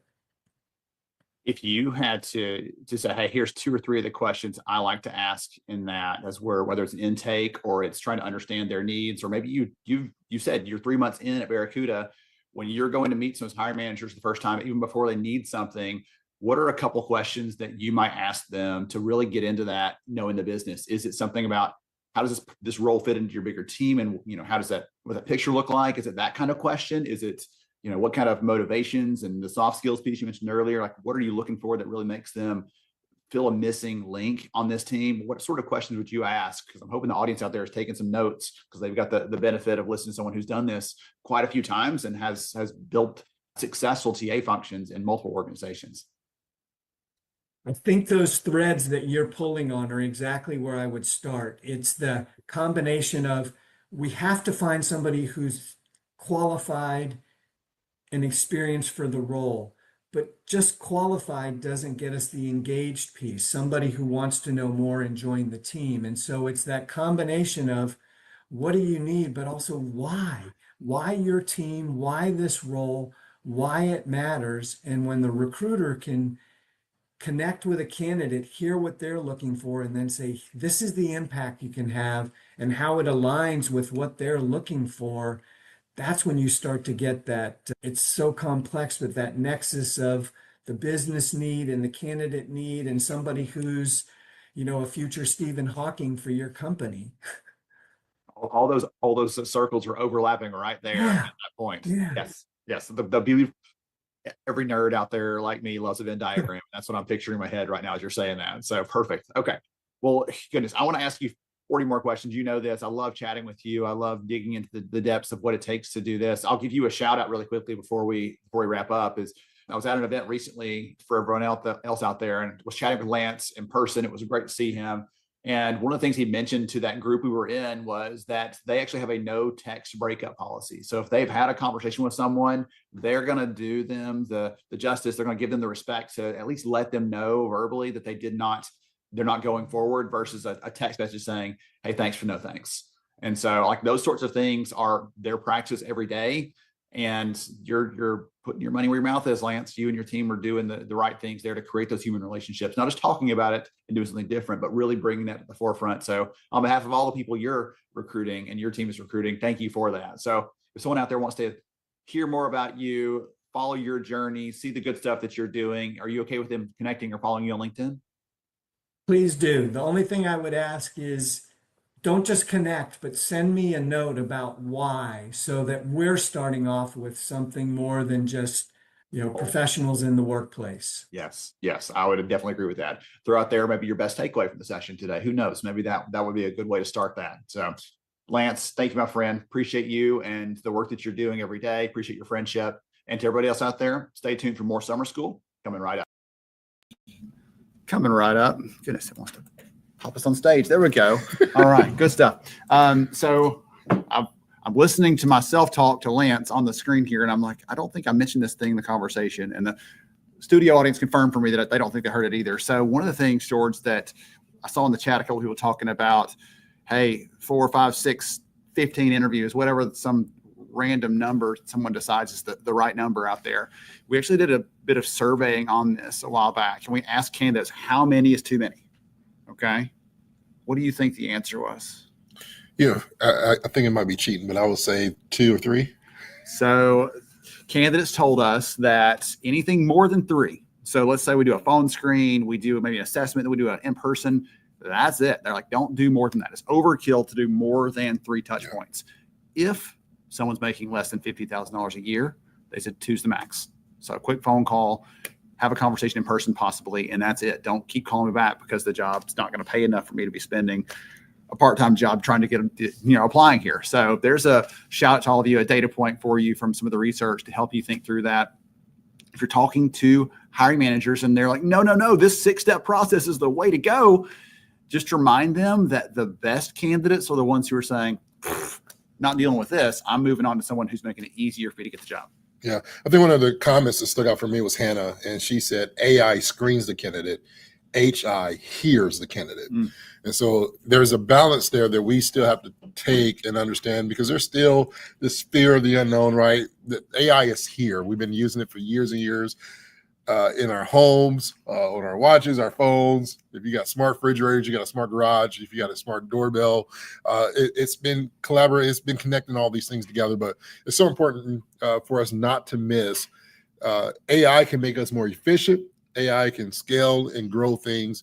But yes, it's still going to need that connection, and people still desire to hear a voice and connect to a person. And so shout out to Hannah for that comment there. Excellent. Good stuff. So I think I spoke to you soon a minute ago. We have one more session, then we'll take our break, do some giveaways. So for those of you like giveaway time, you just a little more. Trying to figure out a way to weave for funsies into this. We'll do giveaways for funsies. That was one of Sarah's takeaways yesterday. That was the biggest takeaway from somebody. Like, I'm just going to say that next time managers ask me any question, why are we doing this? Funsies. For funsies. Yes. All Hashtag right, so funsies. There we go. So we're going to hear from Junko Fukuma. She chatted with George about some of the stuff they're doing to actually create and build cultures of belonging and connection and all the importance of that stuff. And again, I keep saying it because I sound like a broken record, but I didn't know what John was going to talk to George about. I had a guess, right? But to hear you and Joe and John, these tethers, these ties, these connections, even Lance, we could have talked about the nuts and bolts of recruiting and all those things. And if someone called out, the first thing he said was, like, I care about people. And, oh, by the way, I work in this field. Yeah. The people were the reason that he works in this field. So let's get in with Junko, hear from her some of the stuff that she's thinking. And actually, good thoughts, prayers, all those things. Send our love to Junko. She had an injury and she is out of commission right now. So thankfully she got recorded with George, but had an injury after that. So we're hoping that you're feeling better, my friend. I did not injure her. No. Disclaimer. This was unrelated to the interview you're about to see. She had it recorded with George, and now she's injured. So here we go with Junko Fukuma. Everybody, I'm excited about this conversation, and I want to introduce my new friend, Ms. Junko. Can you tell us just a little bit about yourself, your name, who you're with, your company, maybe something you're passionate about? Sure. Thank you for having me, George. My name is Junko Fukuma, and I work for a company called Healthy Systems. I am a VP of Talent, which my team consists of HR functions and the L&D functions, payroll, even facilities. So just about 350 employees located in Tampa, Florida. My passion, personal passion is books. I just love to read, and that's just been my passion all my life. I love to learn. I love to grow. Just anything, I can do to learn something new is what gets me excited. Awesome. So we've been chatting beforehand. I want to dive right back in this conversation. We have both passionate about belonging, and your company organization has been doing some incredible things over the last 8-9 years, right? Going through some transitions, but really establishing this atmosphere and this sense of belonging within the workplace. Let's really just kind of dive in on how we can build belonging from day one, right? Whether the company's been thriving for years, but how do we start this? If day one for us is today, what are some things that y'all did? And maybe give us a little backstory of when it wasn't that case. Sure. So our company has been voted best places to work in Tampa Bay area and now nationwide for years now. And we've been always known as, when we were on site before COVID, 5 years ago. We had a lot of company events, as you can imagine, volunteer activities. Those we really always had a strong connections, not just the business wise, but the personal connections. So, the COVID happened, we went home. It was really hard for us to transition. Luckily, we had all the technology, thank goodness to Zoom and Teams and all those things, was able to make that transition. But the challenge was, how do we carry that personal connection into this new world of remote work? And there are a couple things. It's easy to create the belonging on day one if you show up to the new work and you get your company swag and people will walk you around, introduce each other. You just can't do that in a remote environment. And a couple things we've started doing, one, a lot of people probably did like happy hours and so forth, or introduction meeting, or even just do the daily morning huddle type of thing. We still do that, by the way. But one big thing that we feel like we did differently is to really prioritize keeping that human connection and get to know each other from day one. When you bring in a new employee in a remote work environment, how do you get this person to feel like we know them and they belong here and they get to know us as humans? So the tool that we use is called Me Manual. I can go more on that. It's kind of like a user manual. And Ben and I had a conversation about that before on the podcast. Yeah. For me, you said a lot that I want to break this down. Sure. There's an importance, right, of creating a belonging. How does this actually happen? You mentioned leadership, getting to Yes. know the team from day Yep. one, right? Whether it's a new hire, but also during transitions. You talking about a lot of organizational change management. Then how do we create this? Let's talk about the importance of leadership, because I think Sure. that's the root really of how we stick together and create this belonging. When we talk about belonging in our research at Lighthouse, we define it, the psychological definition of belonging, as I feel accepted, respected, and appreciated. Yep. Can you tell us a time where you felt that strong sense of belonging in the workplace? A leader really impacted you to feel like this is where I want to be? And what contributed to that feeling? Well, I think it's one of those things when your work is recognized, you feel proud and you feel recognized, but that's a normal course of work. But just the little things that I might come to work late, and because my dog had a seasonal allergy and I had to take my dog to the vet. But then my boss, when I show up, my leader may say, "Hey, how's Xander doing? How's his allergy?" All those little things that she knows about my personal life that's important to me made me feel like, oh, okay, not just about work, but this person cares about me. And also know a little bit about me and my personal life and what's important to me. And it's not just a nice to have thing, just this person cares about me feeling goes a long way. That's kind of how I feel about that. Yeah, so that culture in a sense, right?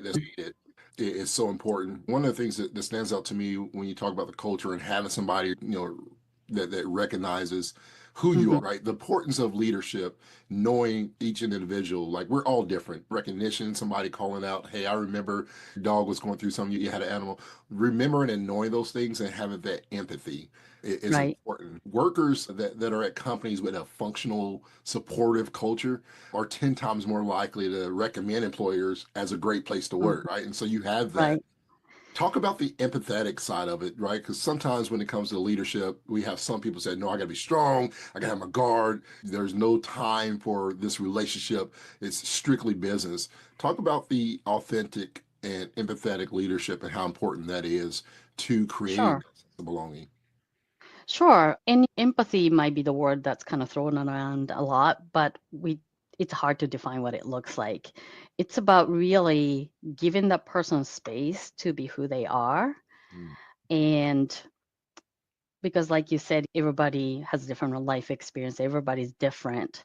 But when we feel like we can be authentic self and that person accepts you as who you are, we are 50% more productive, 100% more productive. That is more the business imperative.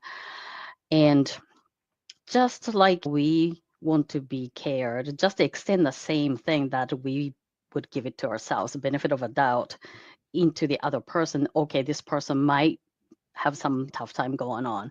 That is going to the return on investment per se. I mean, I don't want to sound like cold, but it's just a human nature, right? If you feel like somebody cares about me, I want to give it back more and more. So it also leads to the productivity.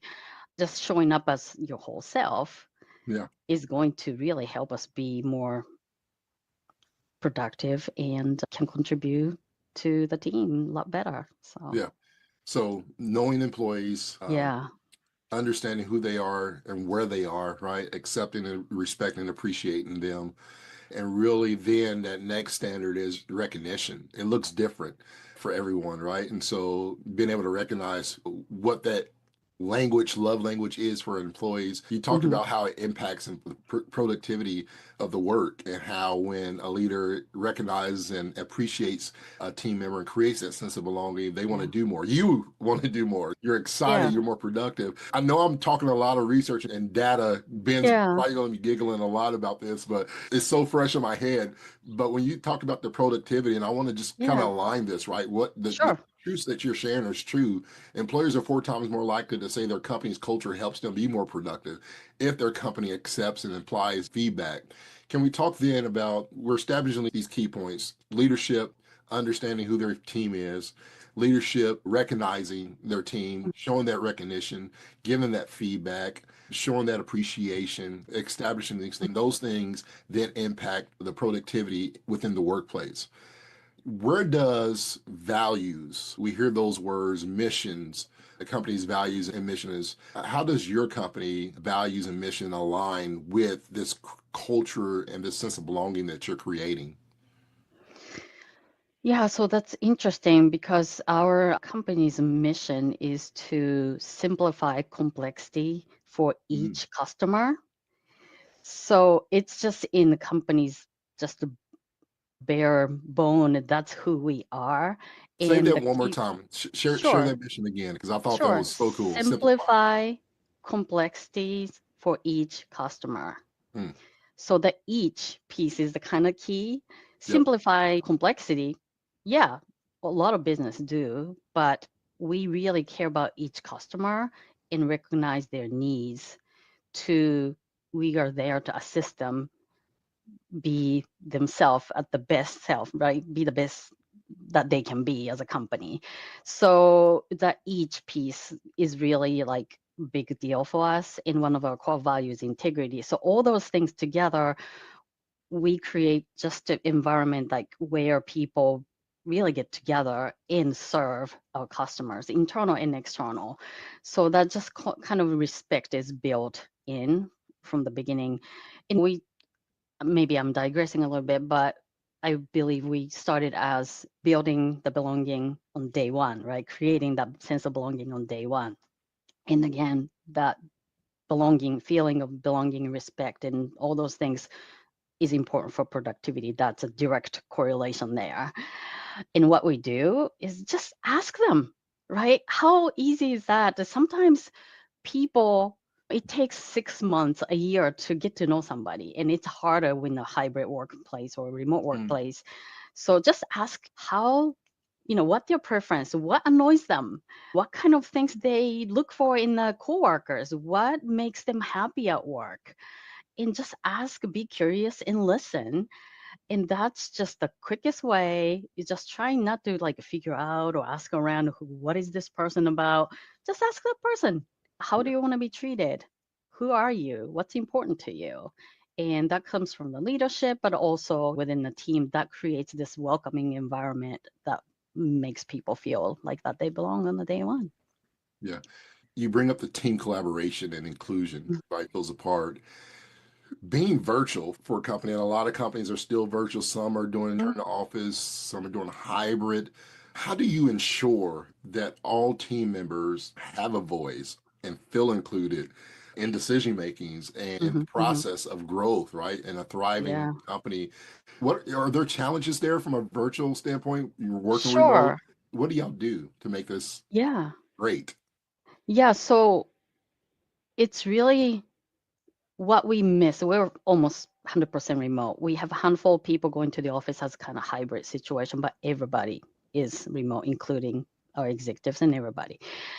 And what we lost was super important. Those traditional water cooler conversation or around coffee conversation. You don't have that serendipitous conversation, just kind of naturally happens. So be intentional and recreate those moments that used to bind people together outside of meetings or just a work conversation. So we have like a monthly virtual coffee break that all employees, anybody can drop by and talk to anybody who shows up. We might still do some virtual bingo or just a puzzle or something like that. But my team in particular, we have kind of stand-up type of thing just to kind of talk about daily workflow, but also have a 1 day per week, have it reserved just 20 minutes in the morning, 8:30. Everybody get together, pick a topic, let's just talk about it. And this morning we did have one of those. We call it morning brew, but we talked about what kind of weird nickname you had for your family member when you were little. And we didn't think anything of it, but then now looking back, it's so strange. And we talked about somebody called their grandma funny grandma or the hornhead or some odd things. But then you get to hear about their family, their history. That just kind of creates that sense of that we share something funny together. That also helps us have that conflict in a healthy way. When we have to have tough conversation, we know this person is a good person. They want to do good. They want to do better. They want to do a good job. You have that trust based on that. So anytime we have a difficult conversation, we know it's coming from the good place and we're having a tough conversation. So we want to do better together. So I don't know if that answered your question, but that's just kind of how we do little things. Yeah, It's free, right? did. Like I get excited thinking about that because I'm thinking, what are some funny names? I in my phone, everybody, probably 90% of the people in my phone contacts, I have their name, but there's something that I remember them by, right? So Right. in my phone, for instance, Ben is Ben HR Guru. When I first met him, he was in HR Right. space and he Oh, was the smartest person I knew, right? So yeah. so everybody has a name. So that's kind of funny Yes. way of doing that. And I do love what that brings out, right? Just small, Mhm. simple things that we don't realize will be impactful on a group where you get to actually learn about people through just a small conversation, a morning Right. brew virtual. And Yeah. so that's really exciting. Let's let's close and wrap this up as much as I want to Sure. continue. I got like tons of questions I want to ask you. So we'll just have another chat when We we're can done. talk about it forever Yeah. because it's so exciting. Yeah. And so Ben's been pulling me into the data life, and I've been reeling him into becoming an acronym king that I like to enjoy. And All we've right. been discussing employee experience, right? The sense of belonging. How can these things make or break organization success? When it comes to becoming a great place to work, I want to pinpoint that word work, how to make it work. Can you give us some two or Mm. three takeaways on how to make creating and building belonging from day one work? How would you encourage people that are listening today to make belonging work within their workplace? It's possible, right? All things are possible. How can we Mhm. make belonging work from day one in our workplace today? What would be some key things? Well, so first thing pop in my mind is be curious, right? Curiosity is a source of knowledge and experience and wisdom. So be curious, not just about the work, be curious about the human, the person in front of you on the other side of the screen. So curiosity, I feel like that's important. Be creative, right? There's no reason you have to spend thousands and hundreds of thousands of dollars to put in. Yes, it would be nice to get the huge box of company swag, but the love is not behind it. It doesn't mean anything. So be creative. It doesn't have to be expensive. It can be free, just a morning brew, right? So those first, so be curious, be creative. I don't know. What would be the third one? I mean, you have Um, to have another C. We have to close with C, oh right? yeah. Oh my God. Community. You talk about community, and so we can bring All in right. community, right? Yeah, bringing in that Sure. team collaboration. Collaboration is I another love one. it. There's a four C's, right? So be curious, Yeah. Be Creative. creative, right? Community, create that community within the workplace, and collaborate. Make Oh, sure everybody feels inclusive, perfect. right? That's I love it. awesome. That's awesome. Hey, see, Uh, this was a collaborative effort. it just there we go. We're collecting all this information together. When I think about making things work, and this is something Ben and I we talk about work as an acronym, walk the talk with a supportive Mm, culture. We talk about offer intuitive technology, right? Employees are 50% more likely to be happy in their jobs when employers offer an experienced technology. And so that helps them perform better at their right. work. So the platform that you talked about earlier is beneficial. Rely on and involve managers. When managers are involved and they Hmm. understand the responsibility and they're empowering their team to do so, it makes it that much better. And then keep taking Yeah, action, right? Keep taking exactly. action and growing this. And so you do that through Junko's 4 C's to success on building, I came up with two. building belonging from day one. Number one, curiosity. Number two, creative. Number three, community. Number four, collaboration. So thank you so much, Junko. Is there anything that you want to give our audience today as we sign off here? One last word of inspiration or encouragement? Well, I think there's no one right way to do this, and each person's different, like we talked about. And be yourself, find your way, and find what suits for your company. And I would love to hear any new ideas that's out there, so we can also incorporate that back into my world. Awesome. So And where yeah. can people connect with you at? Yes, I'm on LinkedIn, and probably there's no other Junko Fukuma out there. So if you look it up myself, probably pop up. Awesome. Thank you so much for this conversation. I learned so much from you and I'm better for it. Thank you so much. All right. My goodness. I love Junko's energy. So such a great set of insights. And it was fun to me. We're over here like comparing notes, like, okay, we heard love languages from Caitlin Sampson. Yeah. We heard about the importance of belonging, which John really tapped into this morning. It was fun to see these ties just keep coming back and back. You know, Junko is so fun and she's so thoughtful. Like she thinks so deeply. And one of the things that I really love about her is just her creativity with how to connect with people. Mm-hmm. And sometimes creativity for some can be very difficult and overboard. Junko is very simple, the simplicity of it. I think a lot of people put the whole KISS acronym in there, keep it simple, silly. Mm-hmm. There's some other S words that are in there for other people. But PG, for George, HR, PG. for HR related purposes, because I love HR, we're going to keep it simple, silly. In fun ways. And so it's important there. So shout out to Junko. We thank you so much for your time. And we're also seeing and healing and comfort your ways. So Yeah. some thoughts and prayers. There we go. All right. So we're going to some giveaways and then dive in our. This is like your favorite thing to do. Is to give away. We got a lot of stuff to give away. We do. Absolutely. And we have something special that really, I want to give away a bunch of stuff, to 10 people, maybe 12 people that makes me smile. Not just acronyms. Are we doing that now? We doing that? No, I'm just teasing. They don't know what it is. It could be a bunch of people are going to get something. Some cake pops or something. You never know. I will not be mailing cake pops to anyone. I will confirm that right now. Yeah, okay. They'll be in my car. Trust me. Yes, George will be traveling back home and taking care of all this. All right. We blew. Look at that. I blew the camera. Blew the camera out. Okay. We're so good. Let's pull this up and share, make sure our banner's off so you can actually see this. So we are going to do some giveaways here, George. All right. There we are. Covering some names up.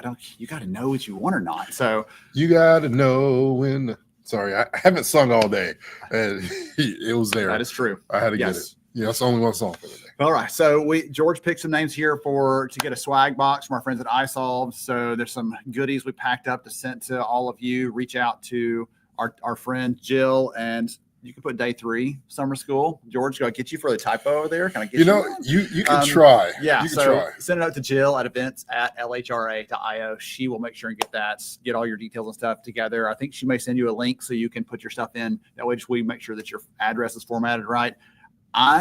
It's day 3, by the way. There we go. You're seeing things. I love sending things out live. Love it. Love sending things out. I hate getting them back because the address is wrong or something else. So she'll make sure that's all squared away with you. And then you have mysteriously left it as a book from Ben or George. So we'll let them pick a favorite. Sorry, George. Yeah. Sorry. Ben Yeah. has an incredible note. Seriously, that Ben in March released his latest book. Before we went live today, Briggs asked you, your son asked you, what's your favorite book? And John Maxwell always said, my last one. Yes. Ben says all of them. Yes. So The Payroll Promise that came out in March is a great book as well. Yep. And people don't know, but there's a third edition of Mr. AI himself, the guru, the first, the legend in the States. AI. You won't talk about yourself enough, but I will. It's going to be coming out, ladies and gentlemen, in September. So be looking forward to artificial intelligence. Artificial intelligence for HR, third edition. It's coming right along. The hard part about writing a book about technology, why not write a book about purpose, George, where purpose is a thing? It's a thing. Your stuff is going to be old when it comes out. It's a moving target every time. So I'm like, oh, great. This would have been great to include, but too late. So congratulations to the winners. Reach out to us. We'll get you connected in, set up there. And then we are about ready to start our last couple of sessions for the day. So we have a conversation coming up with Ryan from Milo's Tea. If you don't know Milo's Sweet Tea, you're missing bless your heart. I mean, that's a Southern thing right there. So it is basically the spoon stands up from all the sugar in it. It's great. It's great. Brown Kool-Aid. That's what we call it in inner city Indianapolis. We didn't have sweet tea growing up. So when I moved down south to Alabama here for a few years and spent some time in Nashville, Tennessee, you had to connect it to something. We had purple Kool-Aid, red Kool-Aid, and now in our house in Indiana, we got brown Kool-Aid. Brown Kool-Aid. So Milo's Sweet Tea. He's going to talk about brewing a sweet culture. I thought that was a fun title for that one. Had him on the podcast recently, just lots of good insights there. And then we're going to wrap up with the session live. He is not here yet, so fingers crossed he shows up with my good friend Chris Dragoni. He did a session for us at Disrupt HR previously on what your managers need from you. And I thought that was kind of a fun way to tie it back together. We talked about managers in different sessions, different conversations throughout the event, and he's not in the HR bubble at all. And so I want to talk to him about, if you could speak to the community, what sort of things would you want your manager, your HR teams to know about what managers think and how you're prioritizing things, all that good stuff. So Chris is going to bring us home on that one today before we wrap up and give away 12 somethings. 12 somethings, whatever those happen to be.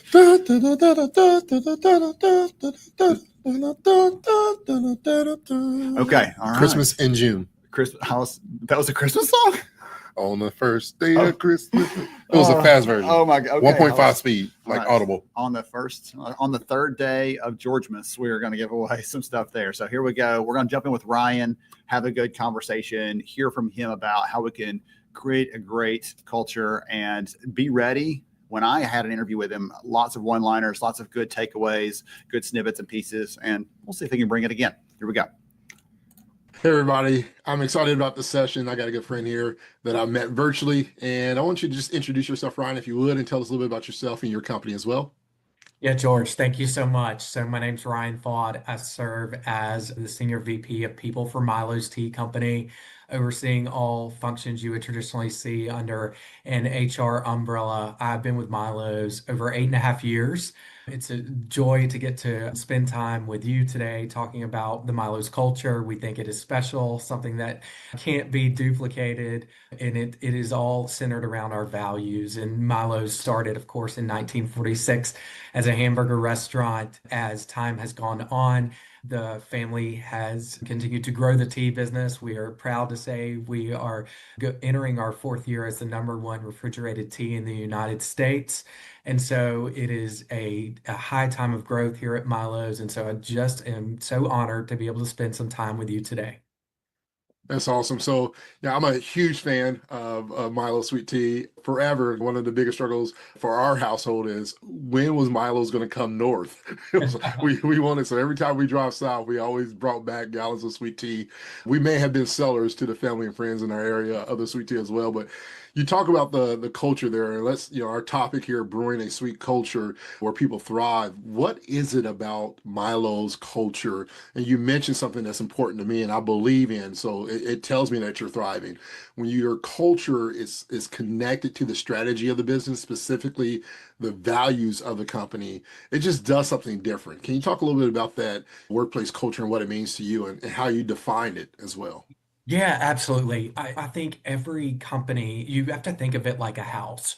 And so for us, the foundation is built on the same core values that started back in 1946 with Milo Carlton, and that's integrity, that's quality, it's safety, it's responsibility. And when you think about the pillars that hold up the house, this is the best way I can describe Milo's culture. We call it wearing the Milo's hat.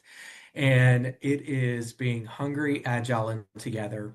And we use those values to bring people into the business, to grow people into the business. All of our performance reviews don't have the fancy KPIs and metrics and things like that. It's ownership, and they're all centered around these values. So you have every single person in the business working hard every day towards the same goals and missions. And I think when you take our personal values that everyone holds dear, and then you can put those in a situation where they can be aligned with a company's values that they hold dear, you create passion, and with that alignment, it's everyone every day adding value.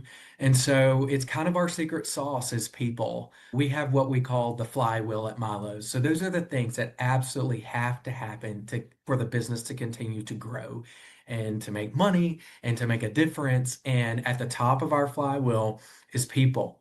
And you would traditionally not see that in a lot of organizations. There's capital, there's other things that need to be there. And we know that the only way that we're going to be able to continue to win is with people. And I'm a firm believer you have to win with people every day.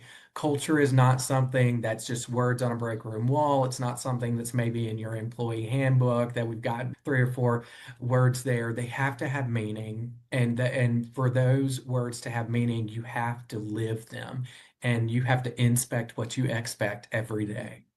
I love that. I say that all the time. That's good there. When you look at how people, specifically leadership, right, and then your employees really embrace the culture, embraces the core value. Somebody asked me a question, how do you know if your culture is successful? And for me, I was like, culture doesn't, there's no trophy at the end of your culture is good now. It's a continuous thing because we are people and culture is impacted by people. And for me, I define culture as how most people believe, behave, feel, believe, behave, right? Yeah, So how they feel determines what they believe about the company. What they believe about the company is the outcome of their behavior. And a lot of absolutely. companies try to fix behavior, not understanding that people feel a certain way about leadership or their culture. And so when you are able to say our culture is successful, our culture is good, our culture is thriving, how do you define success when cultivating it at Milo Sweet Tea? I think one way that we do it is we're intentional about kind of when I said that inspecting what you're expecting is we do a culture survey every quarter, and we expect our people give us the opportunity to take that feedback and to do something with it. And for us, it's a start, stop, and continue. And the themes change, but what we have seen is high adoption in the survey. We go through the survey. So each leader, it is anonymous, but they go through those results. And then our support team, our people team come in and help define with the group of people that were surveyed, hey, what are some opportunities you see? A lot of times it'll something like that survey will be held close to the supervisor level and they'll work through those things. But you have to hear from the people actually that are involved and that have given you that feedback. What are some things that we think we can work on? We can't fix everything, but if we can have a situation where there's openness, transparency, there's a purposeful approach to things, then everyone understands that we're just kind of all in this together. And I think when you talk about the importance of leadership when it comes to driving culture, I feel like there are a couple of key things that you have to have. Leaders have to be self-aware. They have to be self-aware of their gaps to close, of their strengths, of course. They have to be purposeful. They need to be strategic, transparent, humble. And the most important thing is trustworthy. If we want to be able to create value, to drive high accountability with standards and norms and behaviors, and like you said, I think we're both unlocking psychological safety, just not saying it, but that Yeah. is that is a key driver of success. And I think you can get awards. Last year we were named most loved workplaces by Newsweek, number 3 on that list. that doesn't really, that we're thankful for that recognition, but it's more of how do our people feel every single day? How do they feel when they show up to work? Do they love it? Do they dread it? Are they lukewarm? How can we drive just this level of care and genuine care and concern that we want people to be successful? And so we're a high culture of feedback. And I think that's another way that we measure success is the fact that we don't have the standard performance review. We're going to sit down twice a year or once a year and have those moments.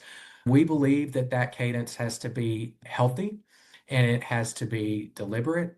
And so every other week, our associates, it doesn't matter where you work at Milo's, we're going to have those touch points with our leaders. We're going to talk about the tactical things, and then we're going to talk about the things that we need to grow.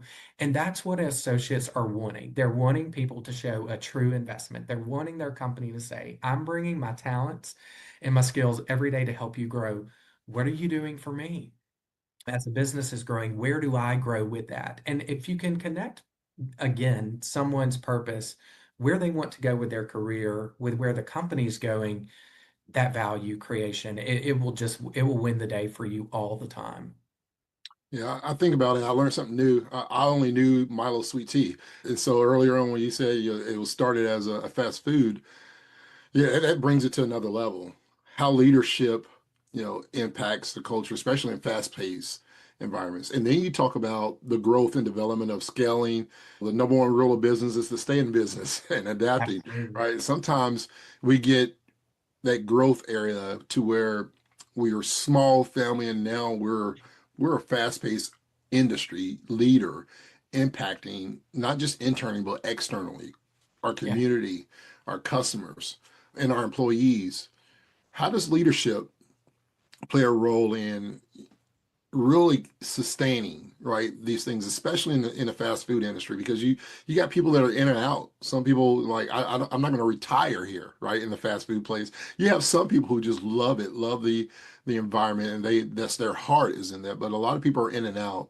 How do you maintain that? Because for me, the number one rule in any ship, whether it's a relationship, marriage ship, business ship, friendship, is not about time. It's not about money. It's about communicating, right? Communication is the foundation of how you communicate time, how you communicate about money is where things make or break. How does leadership and communication shape Milo Sweet Tea's workplace? Yeah, so I need to let you know. So George, in the mid 2000s, the family sold the restaurants and focused on the tea business. And you're talking about a turn in leadership and just a whole different trajectory in what the business was doing. And we have some of those same associates that were previously with the restaurants that moved over to the tea business. And just hearing how robust the leadership needed to be at that point in time to gain the trust, the transparency, to move the company into a whole new way of working and to new lines of business.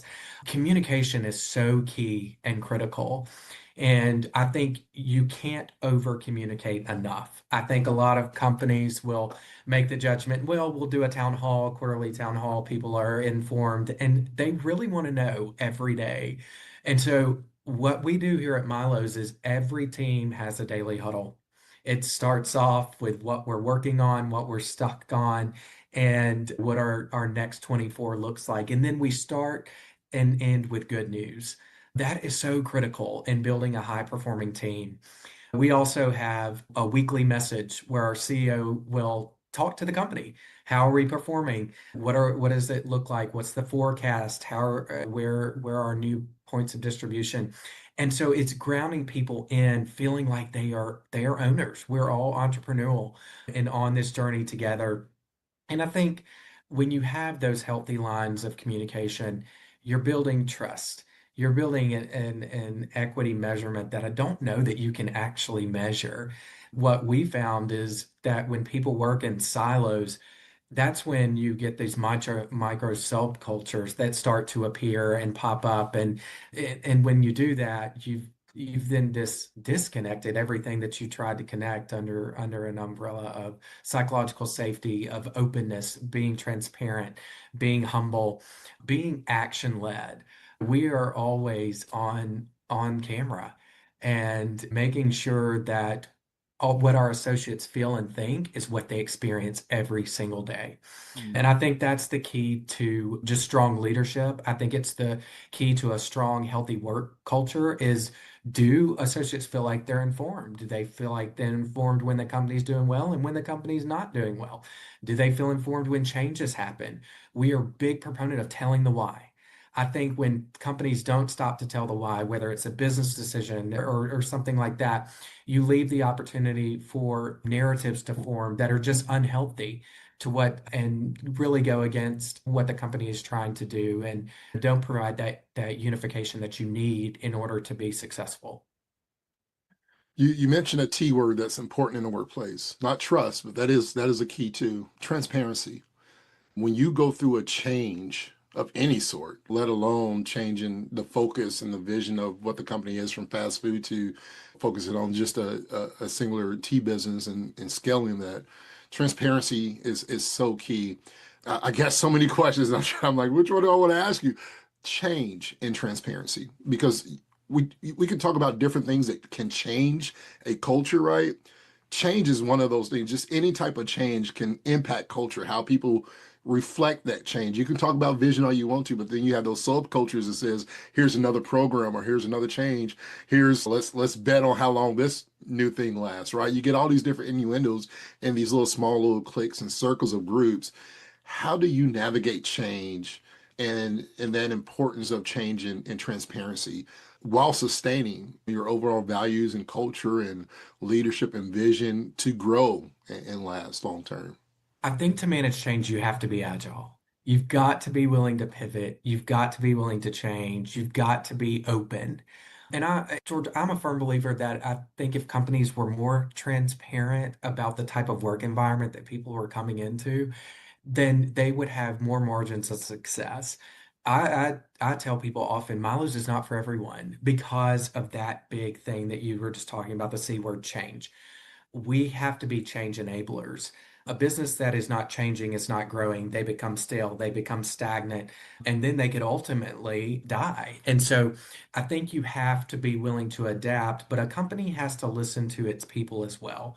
How do different functions manage change? Because they all don't do it together, right? And so how can you provide as much harmonious relationships? And I think the way that we manage change well is having healthy cross-departmental collaboration. And it's one thing that is very unique at Milo's. We are kind of tapping into this gig work. How can people from different departments work on things that are outside of their normal day-to-day job experience? That helps navigate change. It helps people learn those behaviors that they need to be able to do to adapt to a fast-paced work environment. And I think one of the ways that you have to navigate change well is by having that growth mindset. Healthy work cultures will encourage their people to continue learning, continue growing, supporting people.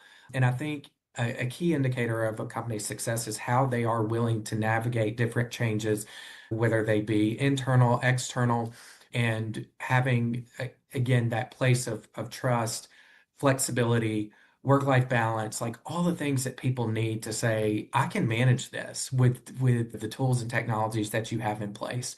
So I think to manage change, you've got to be adaptable. I love it. So Ryan, everybody, a lot of our alumni here at HR Summer School know that I am an acronym junkie. So I've been typing up notes as you were talking. And so I came up with how to brew a sweet. We'll use the word acronym is sweet as the acronym for this, but I hear supportive.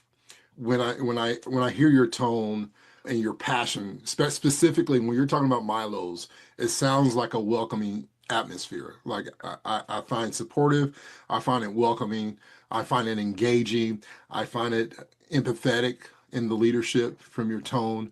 And then we talked about transparency. So if you, all our HR Summer School, your acronym for this session as we're wrapping up here is be supportive, be welcoming, be engaging, be empathetic, and be transparent in your culture if you want to brew something sweet.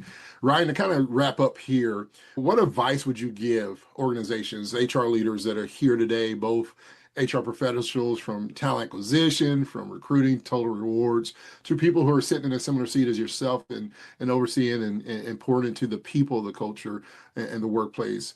What advice would you give them to help them transform or continue to grow through change into where people want to be, genuinely want to be? I would say, going back to the inspect what you expect, have remarkable leaders in place, hold them accountable, get in there with them, help them do the best work that they can, knowing that they are the supportive, communicative arm to the rest of the organization and to the people that they are called to shepherd and guide and help grow. I would also say recognition plays such an important role in the workplace. And I think for a lot of companies, I've seen this get kind of pushed to the side. And I would say build recognition programs that are sustainable. Ours are all, again, geared towards our values. And again, reminding people about why we're here, what we're doing, what we're trying to achieve. Rewards are important, but really kind of be attuned to how people want to be recognized. I think having an environment that supports a growth mindset. Leaders are readers is one thing that our CEO often says. And so finding ways to support one another, mentorships, so important. Internal, external mentors, not only for HR professionals, but for people in the business. There is power in mentorships. And then I would say work-life balance. It's something that we have been talking about. And I think now when people are, especially if you're looking, we say from attraction to retirement, what are people looking for? Beyond great pay and great benefits, they're really searching for a company that can give them a sense of I can do life and work well and do them in the same moments. And so I think you have to create those moments where people feel like they can do both and they can win. And then finally, I would just say flexibility and agility. They need to be harnessed in a workplace, especially if you're high growth, or even if you're experiencing just steady growth. You have to continue to be flexible to the needs of your people. You have to be flexible to the environment that's going on around you, but remain true to who you are. I would say being values driven is what we know works well at Milo's. We say we're one Milo's, just different addresses. So we have 4 different manufacturing sites. Our corporate is set up as more or less hybrid remote work. And I would say to every HR individual or that is working in the people space, you got to win with people every day. It can't be a moment in time. You have to have intentionality between what you say you do and then what you actually go out there and work towards every day. Love it. Love it, my friend. For all those out there that may want to connect with you, follow you, is there any social media platform or somewhere they can connect with you as well? Yes, I'm on LinkedIn. I would love to connect with people. I'm in the business of never realizing that I have made it. And so I'm always curious to learn from others. And so if anyone has any advice or things that they want to chat with me about or connect with, please find me on LinkedIn. I would love to make more connections in the people space. We don't do easy work, but we do hard work well, and we make it fun. I think. And so happy to connect with anyone that might be interested. Awesome. Thank you so much for this conversation. I appreciate it so much. All right. Thank you. We don't do easy work. We do hard work well. I love that wrap up there. I told you, Ryan will give you a bunch of like one-liners, a bunch of things, and you're seeing the audience. Everybody's loving the conversation there, the good ideas. And George surprised me, not really, with another acronym. There you go. So there's something sweet about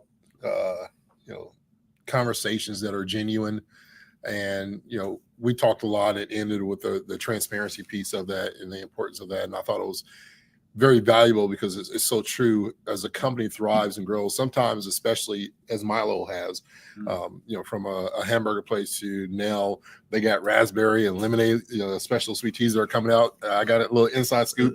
Be out your local, I believe he said Kroger's and Walmart, things of that nature. So some great new sweet teas. But as you're growing as a business, sometimes we lose what made us special when we were small. Mm-hmm. Yes. And to be able to keep that means that everything that we do, everything that we say, how we hire, how we transition if you want to use the word fire, aligns with our core values. Every decision that we make, every strategy that's put in, every system in the process is aligning with that. And so Ryan exemplifies that Milos with T. It was a great conversation.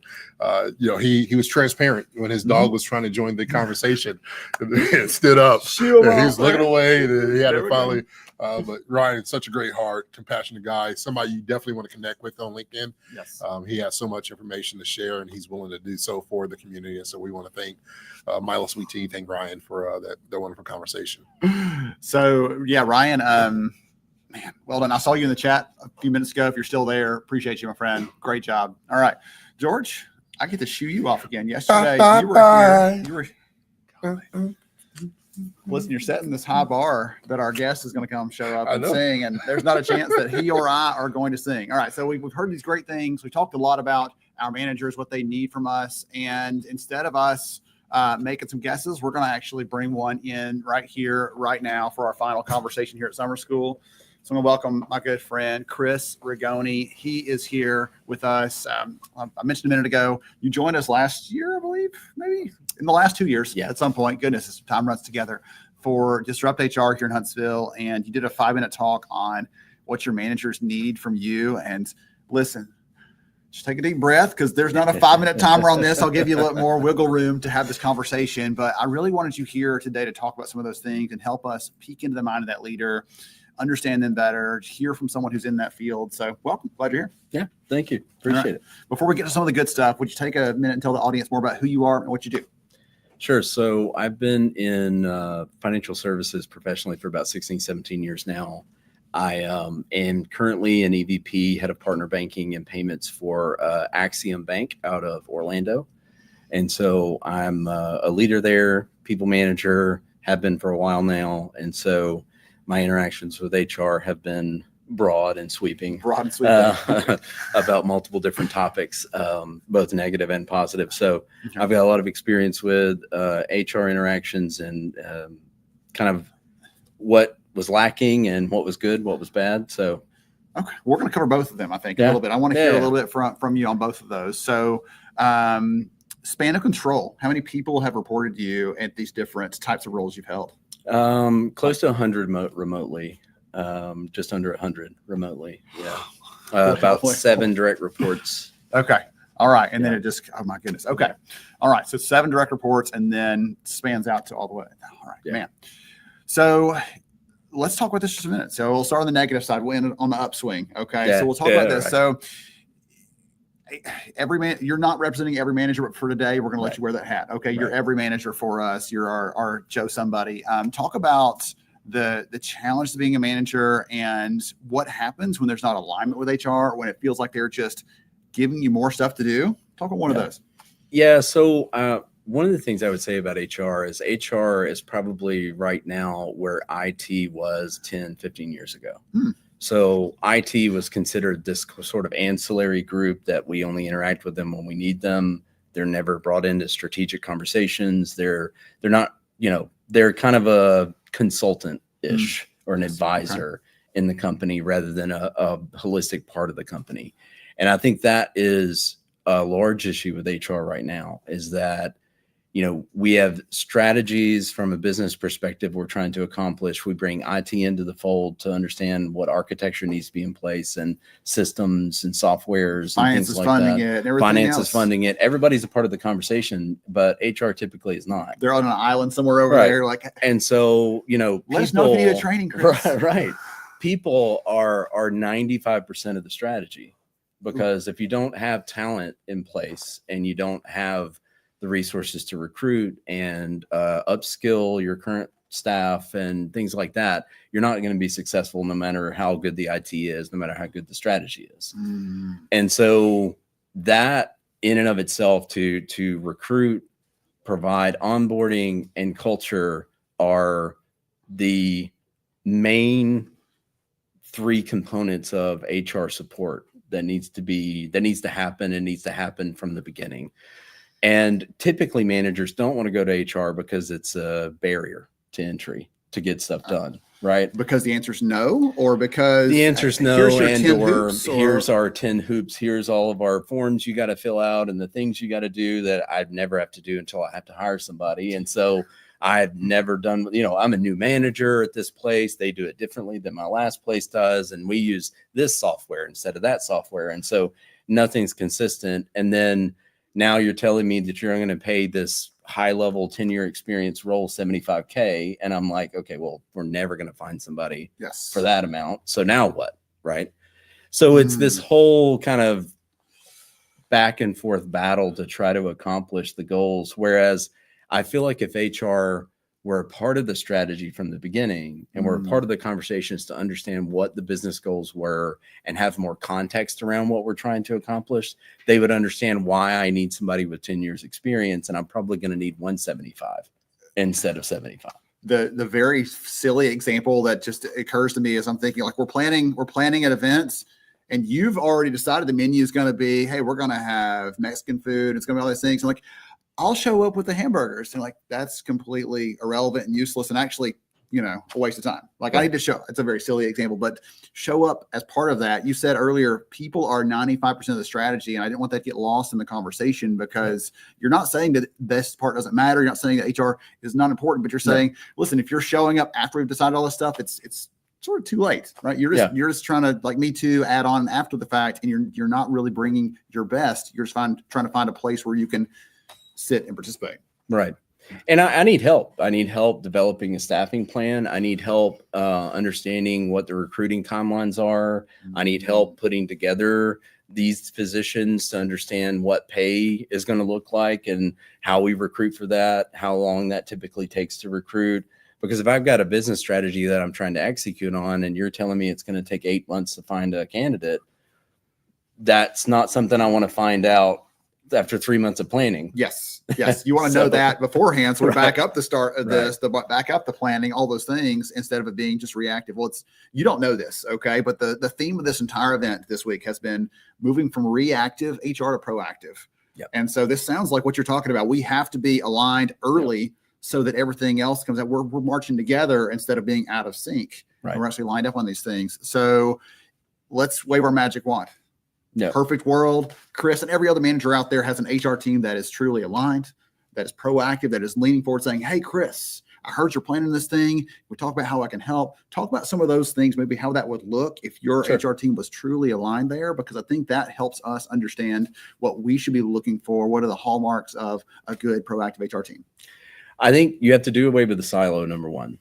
So HR has to be a part of the cohesive management team and the leadership team that is a part of these strategy decisions and discussions, not necessarily saying that they're going to say, no, we need to sell to this market versus that market, because that's not typically their forte. Yes. But more in that they understand the context of what the business is trying to accomplish and where the strategy is going. That way, when that HR leader goes back to, all of the HR group, they can say, okay, this is what we're trying to do. We need to connect with Chris. We need to connect with Ben. We need to connect with all of these people and build a staffing plan to accomplish this goal. Or we need to talk about what that staffing plan should look like and may look like. We're adding a completely new business segment. We don't have anybody staffed to run that now. So now we need to build that. And there's budgets we need to work within, or, we need to understand what those estimates may be for pay, all of these types of things. And they would proactively start doing those meetings, proactively start, putting that stuff together. And that would go into the business case for the business itself, right? So you would be able to integrate the HR capabilities and needs within the business case overall, because that oftentimes is the afterthought. I think it's getting lunchtime because every one of my metaphors has to do with food. I'm sorry, Chris. But I'm like, you can't add the ingredient after it's baked. Right? You can't do this thing and then say, I forgot. Let's just throw some cocoa in those brownies we find afterwards. Let's sprinkle it on top. No, it's not going to work out. I want to ask you something that I'm not sure what you're going to say. Okay. So fair warning. How HR needs to be proactive. We need to be leaning forward, looking for ways to partner. You've made that very clear. but you sort of said something like, hey, don't step over this line because this is not your area of expertise. And I get that. I'm not going to be stepping in telling you how to build an infrastructure for a banking as a service program. No, that's your wheelhouse, not mine. Talk about where it maybe goes too far or how far they should go. Does that make sense? Kind of like, hey, contribute up to this point, but beyond that, it's more advice or asking questions or be curious, like those sorts of things. I'm trying to figure out, I want someone to say, I'm going to walk right up that line, but not step over it and make it weird or awkward. Does that make sense? Yeah, I think it's staffing and HR specific things, right? So if you're helping build a staffing plan, if you are helping kind of understand what those ranges of pay for each of those, pieces that we need to put together are, if you're saying, from a capacity standpoint, based on what we're doing today, this is kind of, an estimate on how many people we may need based on me talking to that operations manager and me talking to, and so you're helping me go and do all of that to put those pieces together. And I guarantee you managers are going to welcome that. What they won't welcome is for you to come in and say, no, you only need 2 people because that's all we have approval for. And it's like, okay, look, we need to figure out how do you really feel? How do you really feel about that? Yeah. Well, and I've had that experience, right? Of like, no, the directive is we only need 1 person or we can only hire 1. It's like, okay, well, strategically, this is a green sky sort of blue ocean type of operation. So we need to understand what we could do. Doesn't mean that's what we're going to end up doing, but what we could do. I've also had the situation to where, the culture you're building and the incentives you have in place create the silos because people are incentivized to stay in their lane and to focus on their results. And so there's a really good book called Silos. And it talks about establishing short-term thematic goals with standard operating objectives, things you got to do every day, and then defining objectives which go towards that thematic goal.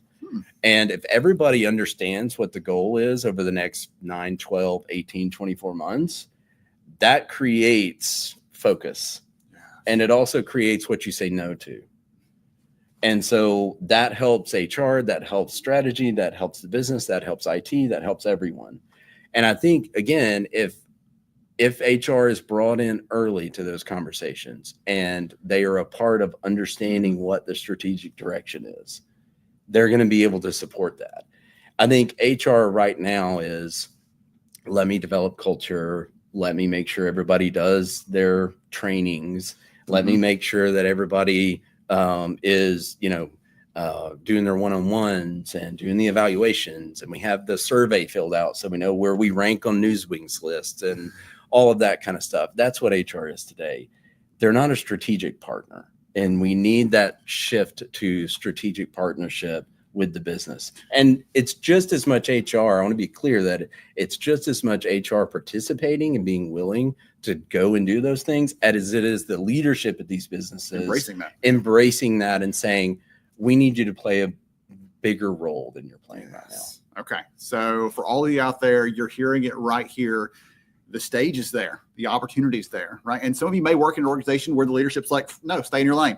Just do the checklist, just do those things. And if you are okay with that, then stay there. But if you're one of those leaders that's like, I want to have a bigger impact, I want to work alongside a leader like Chris, and I want to support these people. I want to help that person on the team find that opportunity to grow and become a leader in the business and be a contributor in a higher level. Like those sorts of opportunities, you may have to find another organization that does that if your leaders at your business are unwilling to embrace that or unwilling to talk about it the way that Chris is here, because you may have a lid in that respect. So last, like, thoughts, ideas, suggestions before we wrap up. Like, if you're going to put a comment out there to the entire HR community, you're talking to most of them out there. So what would you share with them? What you can double down on something you've already said, or, hey, I didn't mention this, but this is critical.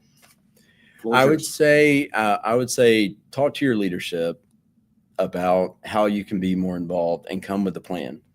Don't just say, hey, involve me in the strategy discussions, because that's not going to get you anywhere. Like, hey, I brought a plan. Right. Like, we haven't talked yet. But I would say talk to them about how you can get involved in strategy discussions and bring a plan of what you're going to bring to the table and be able to provide.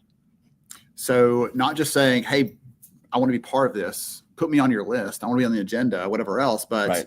once you hear what they're working on, here's where I could contribute. Here's Yep. where I could add value. Here's something that you may not have Correct. thought of, right? On that, I can people do side. talent assessments. I can get staffing assessments. I can also help you build a staffing plan. I can help you add employee cost and human capital to that Budget. business case and the budget. I can help work with finance in order to do that.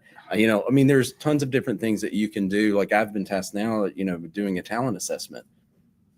I have no idea how to go about doing it. So that's, I mean, HR would be a perfect candidate for helping me do Yes. that, right? Yes. And so that's where I feel like there's opportunity for HR to play a bigger role and a more valuable role. And not to say that you don't offer value today, but I think there's a lot of value that's left on the table.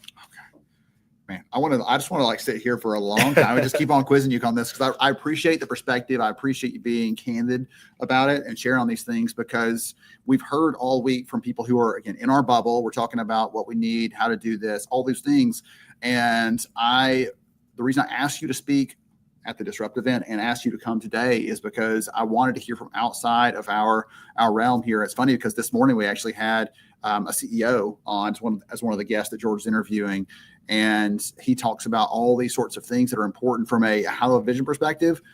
And you've taken this like all the way down to, do you have the people you need to do that thing you want to do? And I love that range of, here's the big vision, but then someone's got to do some work at some point. Right. We got to make this happen. And so I appreciate that so much. If someone wants to connect with you, wants to follow up, wants to ask you a question like, hey, listen, I can't ask my manager, but I would love to get your take on this. You okay with they ping you on LinkedIn? Yeah, absolutely. LinkedIn and Twitter, feel free to message, connect. Love to connect. Perfect. All right. So we'll make sure Chris Rigoni's profile is out there in the chat. Thank you so much for joining me. I'm going to bring George back, but I appreciate you so much. You're an honorary member of the community today. It's so great. All right. George is going to come back up with me. We're going to do some giveaways. We're going to wrap up this. I hope you enjoyed hearing from Chris, because it's helpful to me.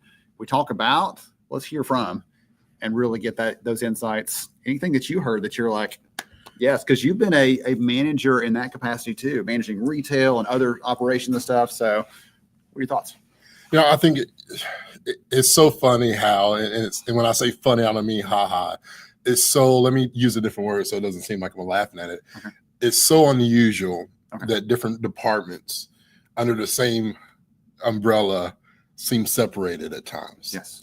But yet we still have to function. It's almost like this is our chaos, but we understand where everything is. It's going to Dexter's room, and he knows exactly where all his clutter is. But I'm like, man, you need to straighten this up. And if he doesn't straighten it up, I try to do it. And it's almost as if that's how HR gets treated underneath this umbrella of different departments, is where they're included, they're in the house, but they got to clean up all the mess too, but they don't know where everything goes because we don't want you to touch this. We don't want you to do that. But when we really need you, come and save us. It's like, somebody save me. And so it reminded me of something that I wrote down, and I want to share, because I believe that when it comes to departments and keeping things together, and the importance of, we talked about different strategies yesterday, I believe, where how marketing impacts. Sarah talked about this, right? And so every department really impacts everything. And companies that really struggle, not just with their culture and their people, but engagement, where employees feel fulfilled, struggle probably telling their story, their why, their purpose, how financial literacy impacts the why of our strategies and purposes. And so I wrote down, systems and processes are how we keep our promises. And I heard this analogy, and it threw me for a loop.